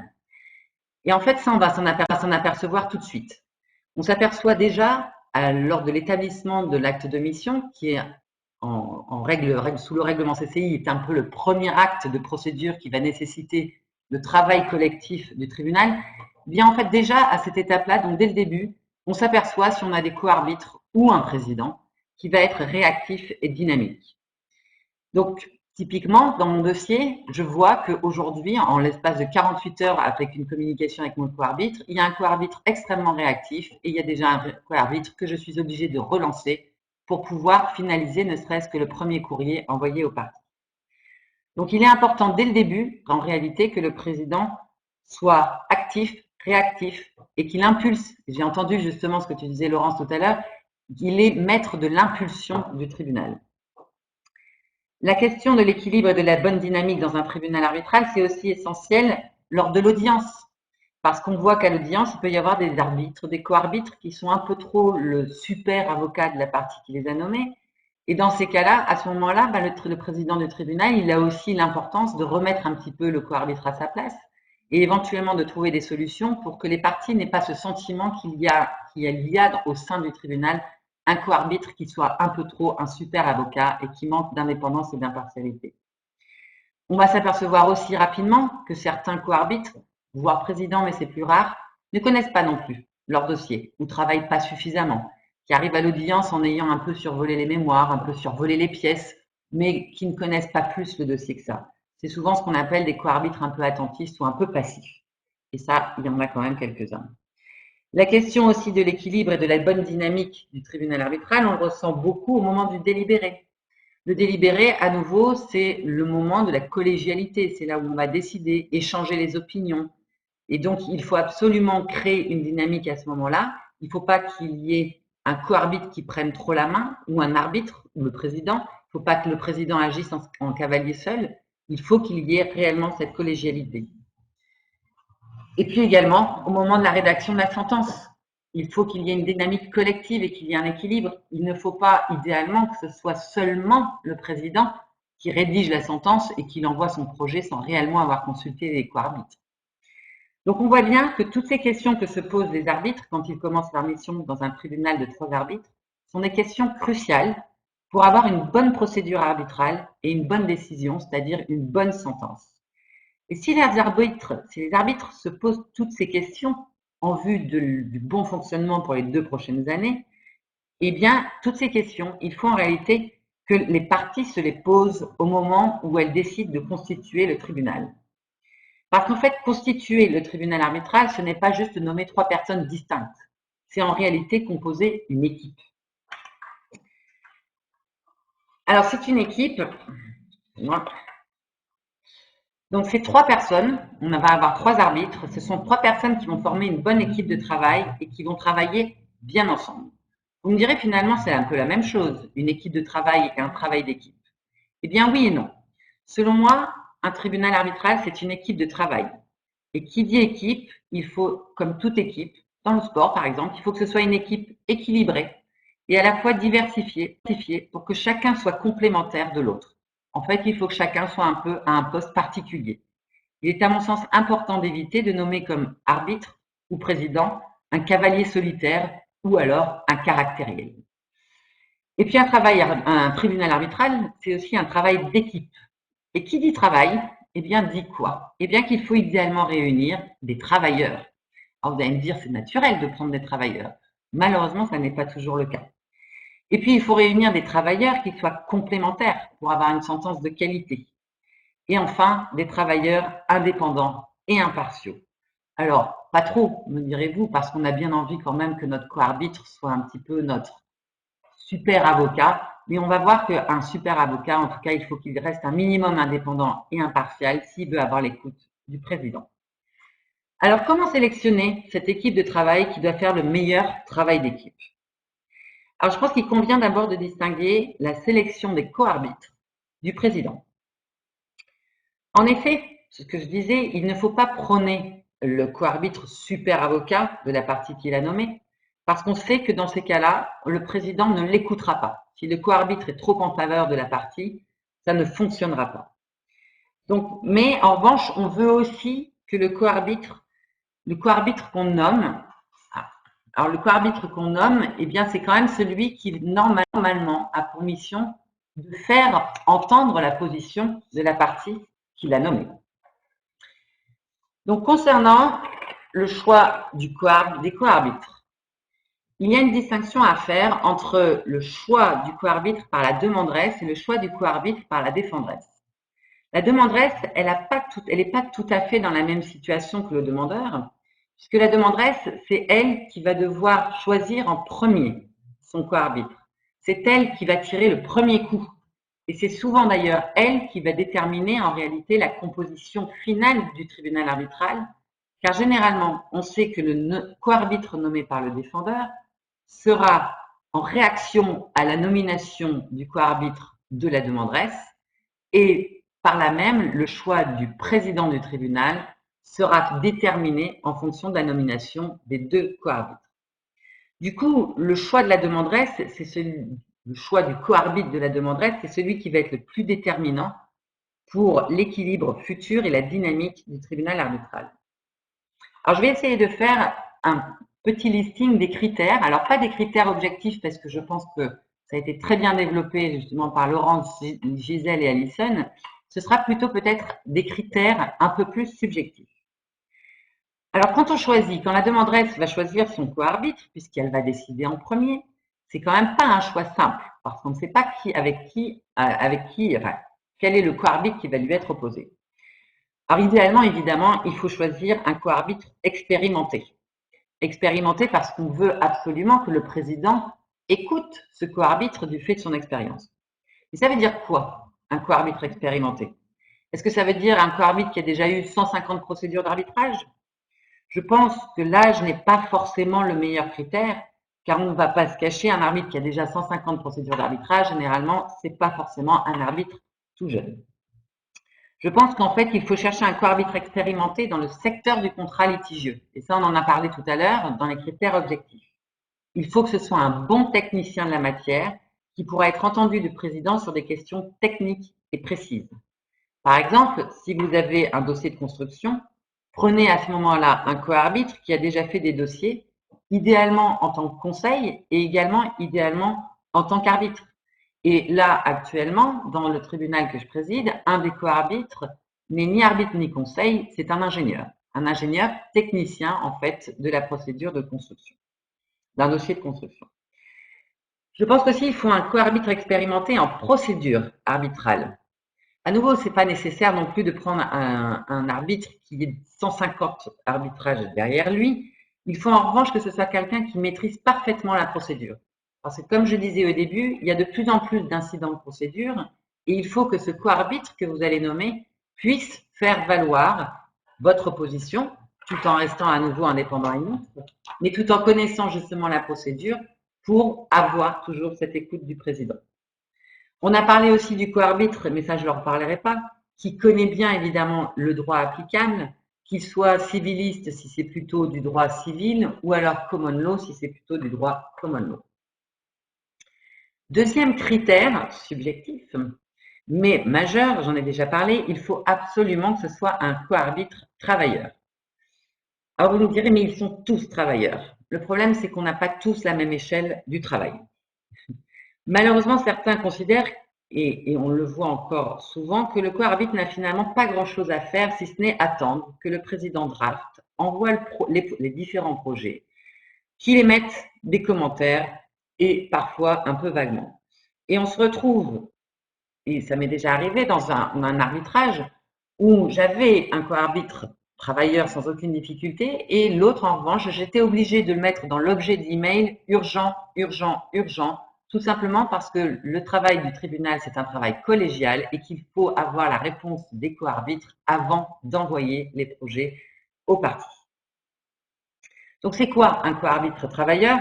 Un co-arbitre travailleur, c'est un co-arbitre qui suit le dossier, qui est proactif, qui va proposer éventuellement au président de lui soumettre des analyses, de préparer des projets. En tout cas, c'est un co-arbitre qui n'est pas un suiveur. Et pour cela, en fait, qu'est-ce que ça veut dire? Eh bien, ça veut dire qu'il faut choisir un co-arbitre qui soit disponible aussi. Le critère de la disponibilité, et on en a parlé, est un critère majeur et c'est bien la raison pour laquelle maintenant, très souvent, les institutions demandent aux arbitres de faire des déclarations d'indépendance et d'impartialité, mais également des déclarations de disponibilité. Donc, quand vous choisissez votre co-arbitre, assurez-vous que ce co-arbitre soit disponible et n'ait pas trop de travail. Et puis, il faut un arbitre courageux. Alors ça, j'en parle tout le temps, ça va vous faire sourire, parce que effectivement, alors, quand on dit courageux, c'est un arbitre qui soit capable de taper un peu du poing sur la table éventuellement s'il voit que les parties ne jouent pas le jeu, font trop d'incidents dilatoires et que ce co-arbitre puisse aussi saisir le président et qu'il ne soit pas que attentiste à nouveau et à l'écoute du président. En revanche, il faut éviter le co-arbitre caractériel. Et par caractériel, c'est parfois certains co-arbitres sont un petit peu trop voués à la partie qui les a nommés et du coup, ils en perdent totalement l'écoute du président. Et puis, il faut un arbitre adapté, évidemment, à la position. Alors ça, c'est un petit peu plus le critère objectif qui a déjà été évoqué. Il faut notamment nommer plutôt un professeur. Si votre position, c'est la stricte application du droit, autant nommer un professeur. Il fera très bien le travail. Si en revanche, votre dossier n'est peut-être pas très très bon en droit, mais qu'en revanche, il est plutôt conforme aux usages, à la pratique réelle des sociétés, à ce moment-là, il serait peut-être plus judicieux de nommer comme co-arbitre un praticien, un avocat, un juriste ou un ingénieur. Donc, on voit donc que choisir quand on est demanderesse son arbitre, c'est trouver une perle, mais ce n'est pas une perle rare. Il y a beaucoup d'arbitres sur le marché et beaucoup de co-arbitres qui sont compétents et qui recoupent tous ces critères. Il faut juste penser qu'il faut y passer du temps et ne pas considérer que le choix du co-arbitre se fait en 3 minutes au moment où on rédige la demande d'arbitrage. Au contraire, ça nécessite de bien réfléchir, de reprendre tous ces critères à la fois objectifs et subjectifs. Ensuite, on arrive aux critères de choix du co-arbitre de la défenderesse pour qu'il y ait justement toujours cette dynamique et cet équilibre au sein du tribunal. Alors pour la défenderesse, j'aurais tendance à dire c'est déjà un petit peu plus facile, car l'équipe a commencé à être composée. Elle aura l'avantage de savoir quel type de co-arbitre a été nommé par la demanderesse et devra alors ajuster la nomination de son co-arbitre en vue de rétablir éventuellement l'équilibre de l'équipe au vu de son propre dossier. Elle va donc tenir compte des critères suivants, par exemple. Si la demanderesse a nommé un professeur, eh bien, si la défenderesse considère qu'en fait son dossier n'est peut-être pas très très bon en droit, mais à nouveau très bon en termes d'usage et de réalité des entreprises, à ce moment-là, il faudra rééquilibrer. Et pour rééquilibrer ce tribunal arbitral, il faudra plutôt mettre un juriste ou un praticien qui connaissent le monde de l'entreprise. Si c'est un homme, autre critère peut-être objectif ou subjectif, si c'est un homme, on peut penser aussi à nommer une femme dans le tribunal arbitral, parce qu'on sait que la diversité aussi permet de mûrir les réflexions et les échanges de points de vue. Si c'est un arbitre de common law, alors que le dossier est plutôt de la civil law, eh bien à ce moment-là, il faut aussi rétablir l'équilibre. Et c'était notamment le cas dans un des dossiers qu'on avait eu, où la partie avait nommé en fait comme premier co-arbitre un common lawyer, alors que le dossier était plutôt du droit civil. Et donc, il était très important de rétablir l'équilibre au sein du tribunal parce qu'on considérait qu'il était majeur que la preuve écrite, qui est reconnue par les civilistes, soit prise en compte. Il n'était pas question de faire dominer la procédure arbitrale par la preuve orale. En tout cas, on n'y avait aucun intérêt. Donc, il était très important dans la constitution du tribunal de rétablir cet équilibre. Et puis, si c'est un jeune qui a été nommé, peut-être qu'on peut se dire, peut-être que je pourrais nommer peut-être une personne un peu plus âgée en fonction de l'arbitre du président qui serait nommé. Je vais rétablir l'équilibre. Peut-être que du coup, il sera un peu plus posé ou moins posé. Enfin, si le co-arbitre nommé par la demanderesse est connu pour son penchant super avocat, eh bien à nouveau, il est peut-être préférable de trouver un co-arbitre qui soit beaucoup plus mesuré et qui gagnera probablement plus facilement l'écoute du président. Mais quoi qu'il en soit, quand on choisit, même comme défenderesse, on garde toujours évidemment en tête qu'il faut que ce soit un co-arbitre qui travaille, qui va être force de proposition, qui va pouvoir éventuellement rendre des notes différentes de la note rendue par le co-arbitre de la demanderesse. Il faut évidemment un co-arbitre disponible et un co-arbitre expérimenté, comme on l'a vu, expérimenté dans le secteur, expérimenté dans la procédure. Enfin, on arrive à la nomination du président et j'ai envie de parler de la sélection du capitaine de l'équipe. Alors, on a entendu parler justement Laurence qui parlait du management du tribunal arbitral. Eh bien, typiquement, pour la nomination du président, il va falloir tenir compte des deux autres arbitres, comme cela a été dit. Il faut compléter l'équipe. Alors évidemment, le président, mais il faut que ce soit un technicien de la matière, un technicien de la procédure, un bon meneur. Il faut que ce soit un arbitre courageux aussi. Il faut qu'il soit capable, lui aussi, de taper du poing sur la table. Et taper du poing sur la table, pas seulement vis-à-vis des parties, il faut qu'il soit courageux aussi parce qu'il faut qu'il puisse aussi taper du poing sur la table s'il est co-arbitre au sein du tribunal, notamment lors d'un délibéré par exemple, ou comme je le disais, si à l'audience il y a un co-arbitre qui pose des questions qui vraisemblablement ne devraient pas être posées par le co-arbitre et montre qu'il est un peu trop le super avocat, eh bien il faut que le président n'ait pas peur de rappeler et les parties et ses co-arbitres à l'ordre. Il faut aussi que le président, il soit complémentaire des deux co-arbitres. S'il n'y a pas de professeur, à ce moment-là, peut-être qu'il serait intéressant de nommer un professeur si ce sont vraiment des questions juridiques qui sont nommées. S'il y a déjà un professeur dans les co-arbitres, j'ai tendance à dire généralement, il vaut mieux éviter du coup de prendre comme président un professeur. Il y a toujours, alors je vais m'attirer les foudres des professeurs, mais il y a quand même un certain corporatisme qu'il faut prendre en compte. Et s'il y a deux professeurs, on peut se dire qu'éventuellement le co-arbitre non professeur aura probablement un petit peu moins l'écoute du président. Et puis s'il n'y a pas de femme, à nouveau, ça peut être intéressant de nommer une femme présidente. Ça donnera à nouveau cette diversité qui est nécessaire. Un critère aussi très important et complètement subjectif, pour moi, il est nécessaire d'avoir un président qui soit aussi à l'écoute de ses co-arbitres. Il y a certains présidents qui se comportent un peu comme des cavaliers seuls, peut-être par mauvaise expérience aussi de co-arbitres finalement qui n'en faisaient pas beaucoup pendant la procédure. Or, il est essentiel aujourd'hui dans le choix du président de trouver un président qui soit à l'écoute de ses co-arbitres. Et du coup, parfois, alors on a des présidents qui prennent beaucoup de place, qui du coup ne laissent pas beaucoup de place aux co-arbitres. Ils envoient sans arrêt des courriers, tout est déjà prêt, il n'y a pas de discussion, je vous envoie le projet, vous êtes d'accord, vous n'êtes pas d'accord, sans vraiment prendre la peine. Il est important aujourd'hui que le président puisse parfois se taire pour justement laisser la parole à ses co-arbitres, se nourrir de toutes ces réflexions, s'assurer ainsi aussi que ces co-arbitres ne sont pas un peu biaisés. Ça permet en fait d'avoir un certain recul sur le dossier. Donc la communication au sein d'un tribunal arbitral est essentielle et pour autant, ça n'est pas toujours le cas. Donc il faut s'en assurer. Et puis j'ajouterai un dernier point qui me paraît très important quand on est partie au conseil et qu'on souhaite nommer le président. Eh bien, c'est justement cette discussion qu'il y avait. Est-ce qu'il faut consulter les co-arbitres? Alors oui, ça me paraît majeur.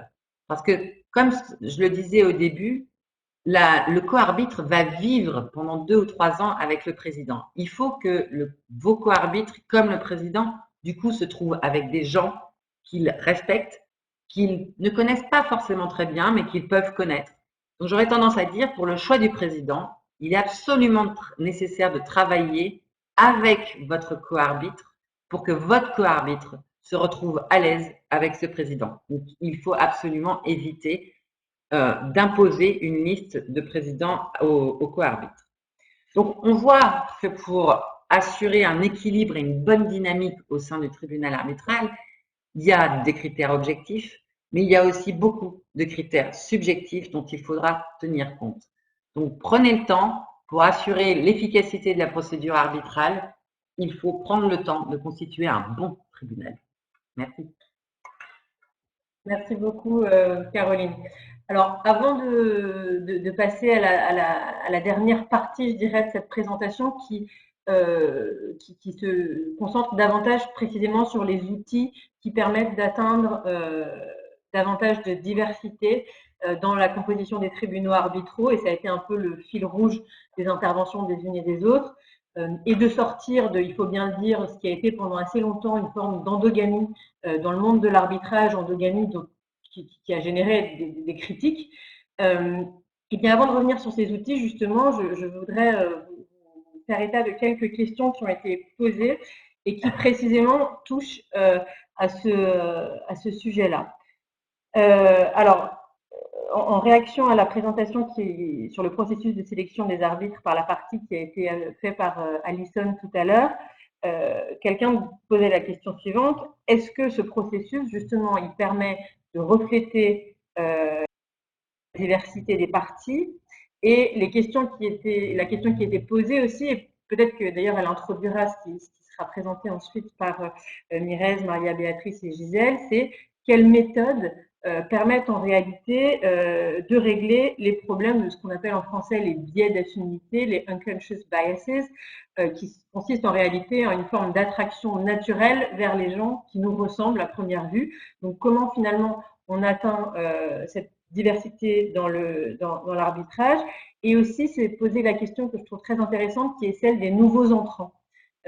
C'est vrai aussi que pour les plus jeunes praticiens, les jeunes praticiennes, la question des premières désignations, c'est un vrai enjeu. Donc, j'ouvre aussi cette question-là. Et voilà, pour une première question. Je vois une autre question aussi qui a été posée, mais je crois que Caroline y a répondu dans sa présentation, qui était la question de savoir s'il fallait privilégier les compétences en lien avec le fond du litige ou en lien avec la procédure arbitrale. Ça, c'est quelque chose que Caroline a traité. Donc voilà, sur ces questions des participants, je passe maintenant la parole de nouveau à Mirez, qui va nous présenter justement l'un des outils développés par la pratique, qui est le pledge, et qui avait vocation à répondre, en tout cas partiellement et le plus complètement possible, à ce souci d'assurer une forme de renouveau et de diversité dans le monde de l'arbitrage. Merci Valence. Alors, je vais présenter très rapidement quelques outils pour ne pas prendre le temps aussi de Béatrice et de nouveau de Gisèle. Ce que je souhaite mentionner, c'est que le pledge est venu vraiment donner une impulsion au travail qui avait été fait par Arbitral Women depuis plus de 20 ans. C'est-à-dire qu'Arbitral Women avait vraiment préparé le terrain en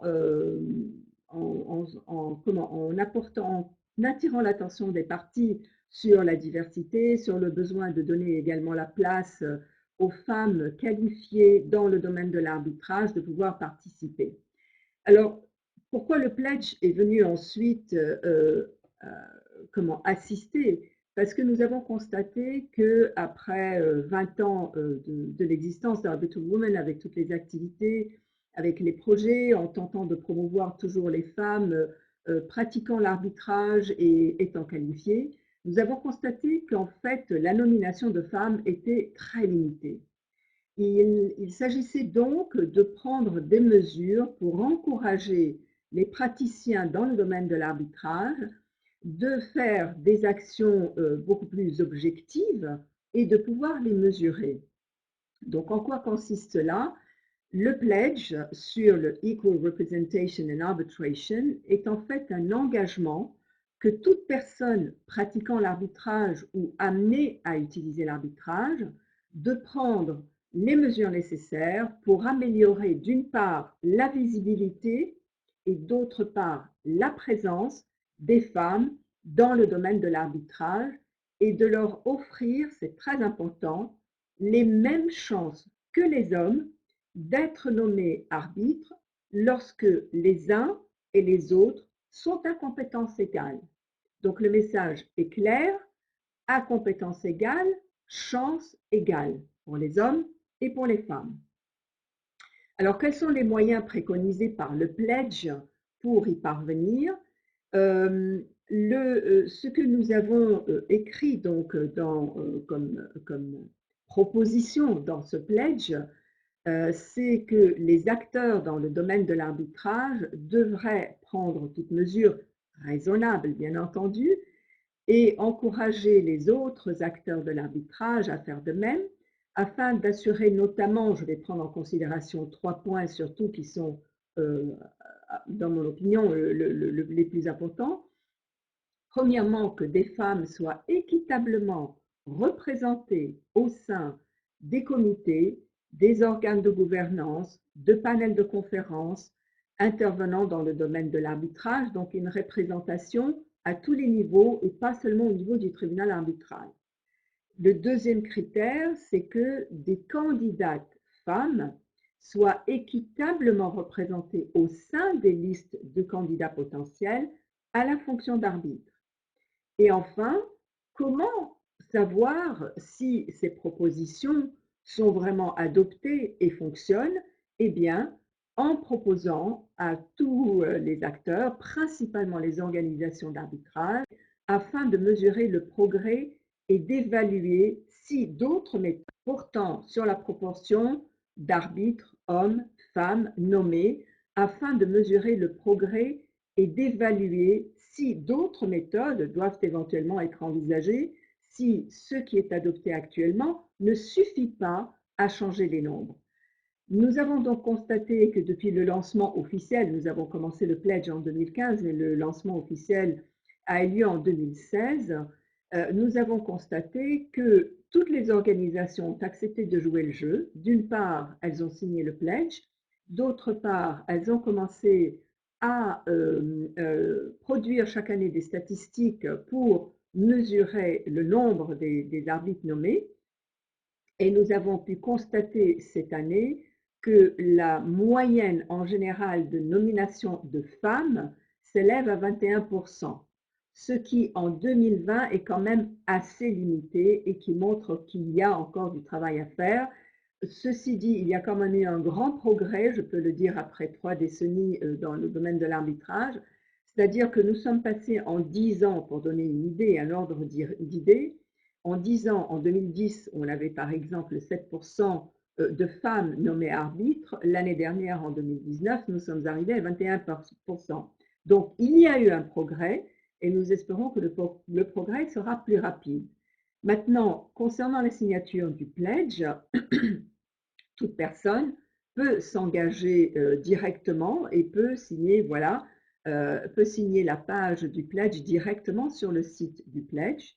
Ce qui est positif, c'est que nous constatons que le nombre de signataires s'élève à plus de 4300 signataires aujourd'hui, 4380 plus exactement à la date d'aujourd'hui, et que ces signataires représentent en majeure partie des particuliers, mais également beaucoup d'organisations, beaucoup de cabinets et des sociétés venant de tous les horizons. Je pense qu'il est important de le mentionner.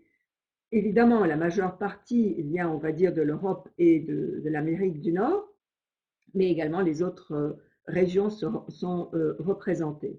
Enfin, pour aider les utilisateurs de l'arbitrage à trouver des profils de candidates, le site du pledge, voilà, affiche sur cette page de recherche, d'une part, une liste de sites qui peuvent être consultés avec des liens hypertextes pour aller sur le site, excusez-moi, proposant des profils d'arbitres qu'il est possible de consulter pour choisir des profils. Si je prends l'exemple du site Arbitral Women, nous avons un outil qui permet de renseigner des critères de sélection et de faire un cross-reference, donc de trouver des profils qui se rapprochent le plus possible des besoins. Enfin, un service supplémentaire est mis à disposition toujours dans cette page de recherche qui tente d'aider ou d'assister toutes les personnes qui souhaitent trouver des profils appropriés à remplir quelques critères et à demander une aide tout à fait à titre confidentiel à des personnes. Et le groupe qui constitue ce travail pro bono provient principalement de personnes qui sont au sein d'organisations d'arbitrage qui le font à titre confidentiel et à titre pro bono. Alors, deuxième point, et très rapidement encore, je vous rappelle qu'au début de l'été, en juillet, le ICA, le groupe ICA donc, a livré un ICA Report on Diversity qui est excessivement utile, qui est vraiment très complet, qui aborde toutes les questions concernant la raison pour laquelle jusque-là il n'y a pas assez de femmes nommées, quels sont les biais qui sont à prendre en considération, quels sont les outils pour aider à surmonter ces biais et quels sont quelques critères que nous recommandons pour prendre en considération et aider encore une fois les acteurs à se poser des questions et à élargir leur horizon de réflexion. J'arrête ici, je pourrais continuer après, mais je pense qu'il faut donner maintenant la parole à Béatrice, je pense.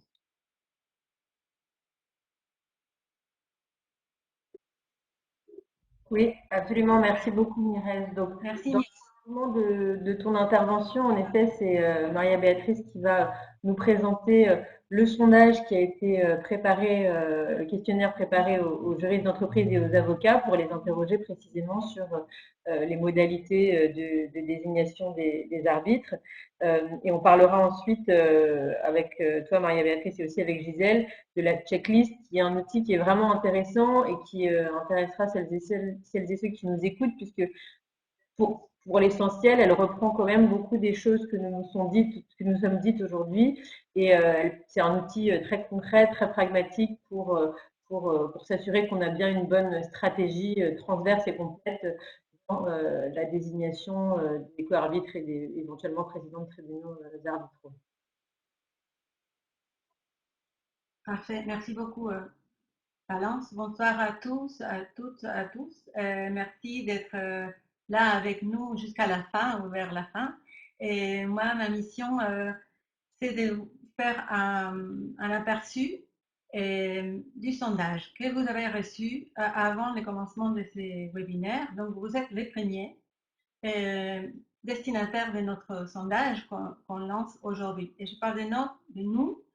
On est les chapitres français du Pledge. Même si je suis pas française, mais comme je suis à Paris, on est les chapitres français du Pledge dont nous a parlé Mirez. Donc, pour aller, vous connaissez, vous êtes peut-être familier déjà, ceux qui ont regardé les sondages, qui ont eu l'occasion. Après, je vais mettre l'adresse email à laquelle il faut envoyer vos réponses. Donc, on part, nous, d'un constat déjà énoncé par Mirez.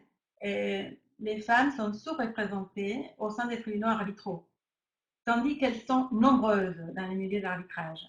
Et donc, on s'est posé la question de savoir quels sont les critères, les priorités, les soucis, les inquiétudes de ceux qui sont amenés à nommer des arbitres. Donc, c'est pour ça que notre sondage va être destiné aux juristes d'entreprise, aux avocats, aux associations d'avocats et des juristes d'entreprise. Et je vais dire aussi, pas seulement ceux qui sont très spécialisés en arbitrage, mais aussi les autres qui sont moins fréquenteurs de l'arbitrage, qui ont moins d'expérience, mais qui souhaitent donner quand même leur avis. Et ça nous intéresse et ces sondages vont être donc un instrument, un outil d'exploration, mais aussi un outil de réflexion. Et là, on a parlé de réflexion, les autres intervenantes ont parlé de ça, réflexion par rapport à comment est-ce que nous, les utilisateurs, c'est-à-dire les destinataires du sondage, comment est-ce que nous choisissons les arbitres, hein, et aussi par rapport aux méthodes, etc., mais aussi par rapport, c'est très important, à la diversité dont on a parlé déjà. Donc, bon, je vais vous présenter Brièvement, ces sondages, je ne vais pas vous ennuyer avec chaque question, on va parcourir rapidement. Et comme je vous ai dit, je vous ai déjà parlé des objectifs du sondage. Et là, une première question vient un peu à cerner les profils des destinataires. Quelle est la taille de l'organisation, l'identité des décideurs, qui choisit les arbitres normalement, et quelle est leur familiarité avec l'arbitrage. C'est-à-dire s'ils sont fréquemment amenés à choisir les arbitres ou pas.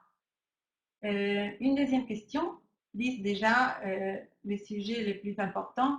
Quelle est votre méthode pour choisir l'arbitre? On a évoqué déjà presque la plupart ou toutes ces méthodes énumérées ici. Vous verrez, partant de la connaissance personnelle, c'est-à-dire une méthode de proximité, on va dire, où les suggestions de l'entourage, plus ou moins qualifiées pour donner des suggestions, à d'autres méthodes plus scientifiques, si on peut dire. Je vais essayer de pointer ça. Je ne sais pas si ça marche. Non, ça marche pas. Bon. Et par exemple, par la méthode de regarder, consulter les répertoires existants sur des sites. On veut savoir les destinataires, les utilisateurs de l'arbitrage, quelles sont les méthodes qu'ils préfèrent. Et donc, on leur demande d'organiser un ordre de préférence ces méthodes. Là, dans cette question et la question 4, on vient au sujet des listes des arbitres. Donc, les listes peuvent être fournies, comme on a dit, soit par une institution arbitrale, les parties donnent leurs critères et la liste ou leurs desiderata, comme on a dit, et l'institution livre une liste des candidats potentiels et les parties choisies. On peut avoir ça ou on peut sinon faire nous. Les utilisateurs peuvent eux faire leur liste. Et là, dans cette question, on est intéressé à savoir si les parties, les utilisateurs, donnent la priorité à la nationalité ou à la mystique. Ça va pas, tous les critères ne vont pas être à l'arbitre, au candidat. Bien entendu, dans un arbitrage domestique, ça va pas, tous les critères ne vont pas être envisageables, hein, mais bon, mais dans les contextes d'un arbitrage international, bien sûr, on pourra être, disons, on aura un choix plus large des nationalités et d'origine culturelle, etc., et d'expérience dans des secteurs, etc. Et comme vous voyez, on demande partout des suggestions. Vous avez d'autres méthodes, d'autres critères dans ces cas-là à suggérer. Et bon, et dans cette question, on demande en même temps un ordre de préférence, c'est-à-dire de 1 à 10, de 1 à 11, quels sont les critères les plus importants, sachant que, bien sûr, on peut penser que ça dépend, en fait, ça dépend de chaque affaire, mais on demande aux utilisateurs de réfléchir sur leur propre expérience et de dire, quand j'étais amenée à choisir un arbitre, est-ce que j'ai donné plus d'importance, je me place dans un exemple et je pense à quels sont les critères, si on peut choisir largement, quels sont les critères qui me semblent les plus importants. Et on demande aussi pour chaque critère de donner une note d'évaluation, c'est-à-dire l'ordre de préférence et l'ordre relatif d'un critère par rapport à l'autre et une note d'évaluation absolue, dans l'absolu, on va dire de 1 à 5. Et donc, pour les méthodes de désignation, là, on invite les destinataires à nous dire quelles sont les options qu'ils utilisent et qu'ils préfèrent. Et vous voyez là une variété des méthodes de désignation. Et on mentionne la liste, bien entendu, les CV anonymisés, l'option 5. Ça, ça a été pratiqué et en conclusion, ça favorise, la conclusion c'est que ça peut favoriser le choix des femmes, et, par exemple, ou des choix plus divers, parce que l'utilisateur ne voit pas à qui correspond chaque CV, donc il va se concentrer sur leur parcours, leur expérience, compétences, etc., et pas sur les genres, l'origine culturelle, etc. Et on parle aussi de la désignation aveugle qui est expliquée sur les sondages, et c'est différent de l'autre, de l'option 5. Dans cette désignation, cette méthode, chaque partie choisit un co-arbitre, mais les co-arbitres ne sont pas au courant de quelle partie les a choisis. Et c'est pas orienté à une diversité proprement dit, mais ou à favoriser la diversité, mais à favoriser une sorte de liberté de l'arbitre parce qu'il ne saura pas qui l'a nommé, et donc il se sentira plus libre en théorie pour agir, et aussi éliminer les possibilités des fameux arbitres, deuxième avocat dont on a parlé, Caroline surtout a parlé. Et bon, il y a d'autres options qu'on attend les utilisateurs de nous suggérer aussi. Et là, cette question, je dirais, c'est adressée à des parties un peu plus expérimentées à l'arbitrage, parce que ça implique probablement d'avoir eu l'expérience. Qu'est-ce qui a marché pour vous, à votre avis? Qu'est-ce qui a fait qu'un tribunal arbitral donné a bien marché? C'est l'origine culturelle homogène, ou la diversité, par contre, l'origine culturelle, très bien j'ai dit, une diversité des genres, et le fait d'avoir siégé ensemble ou le contraire, de ne pas se connaître, peut-être ça peut jouer dans un sens favorable, parce qu'on ne connaît pas les tendances, les manies des co-arbitres. Et le fait d'avoir des professions diverses au tribunal, etc. Donc, à chaque fois, comme vous voyez, on invite aussi les suggestions des utilisateurs. Et là, on a profité de ces sondages pour interroger les utilisateurs sur les politiques pro-diversité mises en place dans leur organisation. Donc, est-ce que vous avez un programme destiné à encourager la diversité? Si oui, est-ce que ça a marché? Quels sont les résultats? Et plus spécifiquement, est-ce que ça a impacté les choix d'arbitre, à votre avis? Ça peut impacter, ou ça a impacté en pratique. Et aussi par rapport à la diversité, et par rapport là c'est l'essence le plus large, vous voyez là, c'est pas que la diversité des genres, c'est la diversité des âges, origine culturelle, etc. Est-ce que la diversité a eu un impact, à votre avis, sur le fonctionnement de votre organisation? Comme j'ai dit, ça peut être des cabinets d'avocats, associations, entreprises, etc. Je pense que j'ai fait le tour, et je vais simplement mettre sur les chats l'adresse email qui se trouve déjà sur les sondages à la page 2, mais je vais la mettre quand même sur les chats, et on vous encourage tous à répondre, et on attend vos réponses pour les analyser et en tirer nos conclusions. Merci, et je redonne la parole à Valence. Merci beaucoup, Maria-Béatrice. Bien maintenant, c'est Gisèle qui va nous présenter la checklist dont je faisais état tout à l'heure, et dont je ne doute pas qu'elle sera pour vous toutes et tous un outil incontournable désormais dans le cadre de vos désignations d'arbitre.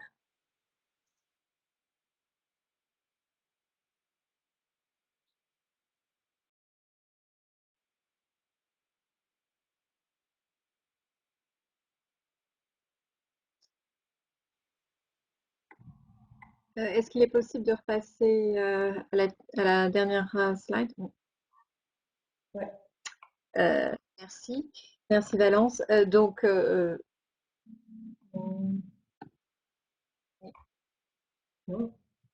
Il est là.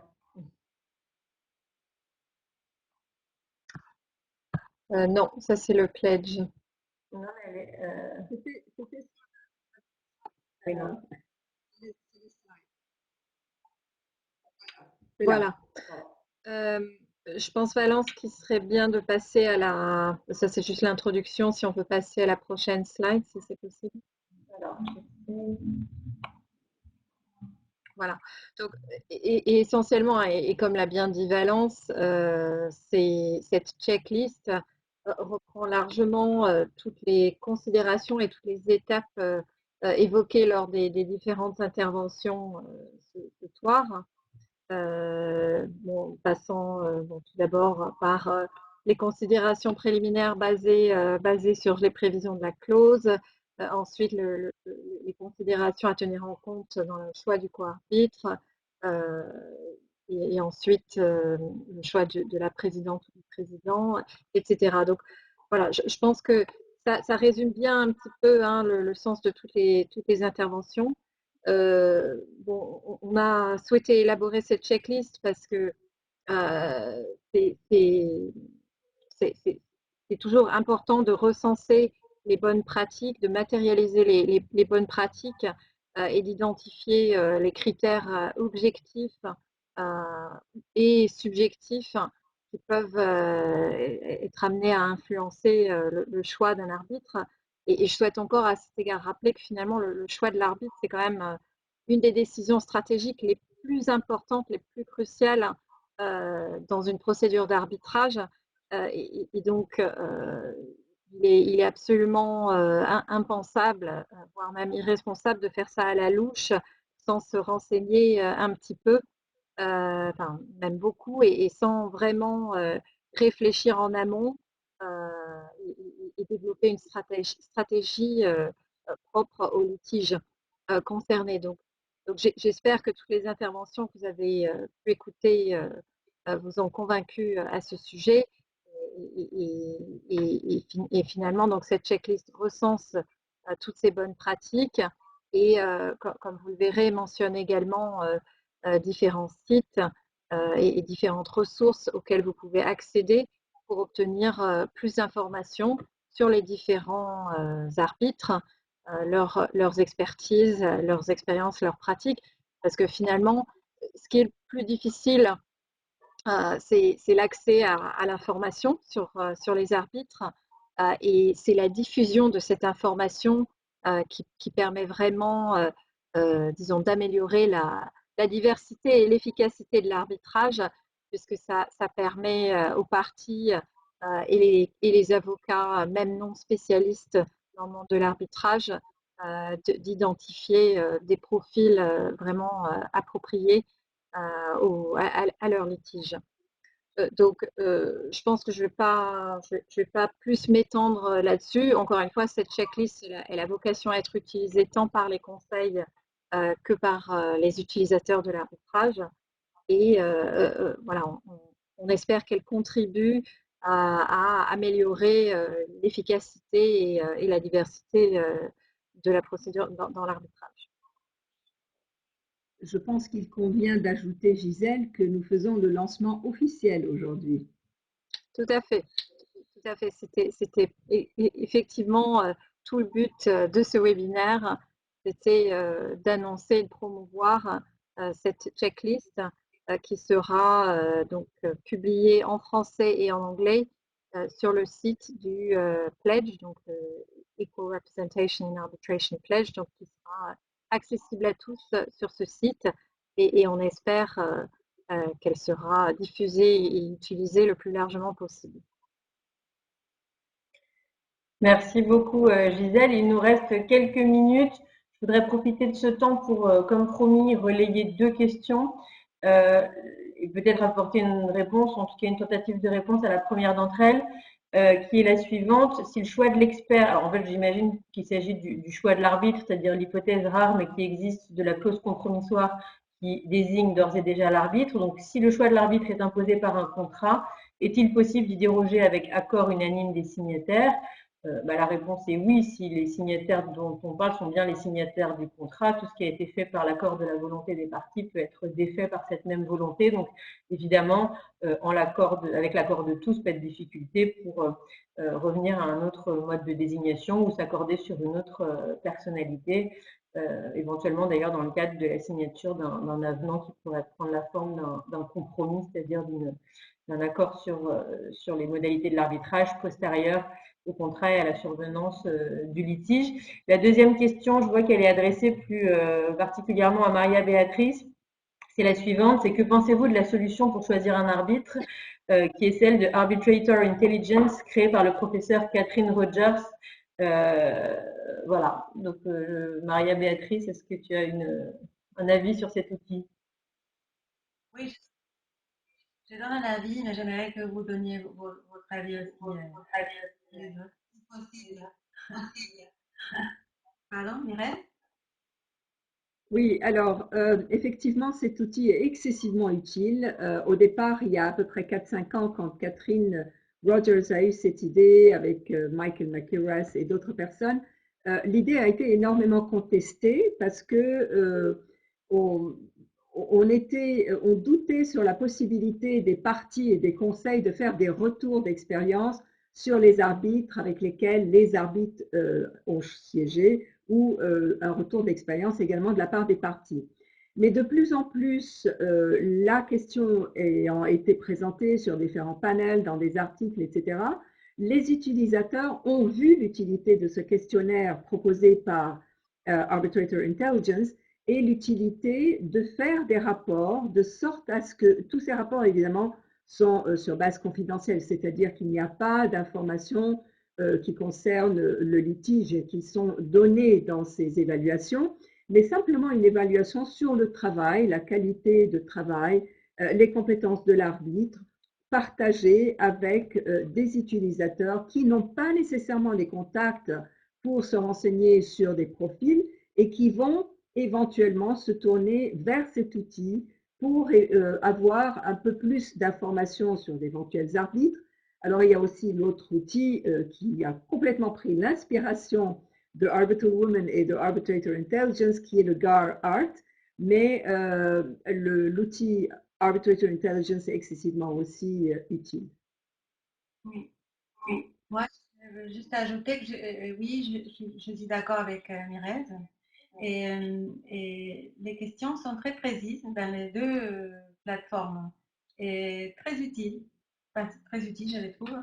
Pourquoi? Parce qu'on nous donne le profil de l'arbitre et comment il décide, qu'est-ce qu'il fait, quelle tendance il a par rapport comment son approche en général par rapport sur la procédure. Et dans l'outil GAR Art, ces questions sont adressées à l'arbitre en fait. Dans l'autre plateforme, je pense que c'est plutôt les gens qui ont pratiqué l'arbitre en tant que partie, bien sûr. Je pense que c'est des très bonnes initiatives toutes les deux. Je ne sais pas ce que vous en pensez. J'aimerais savoir ce que vous en pensez aussi, les autres.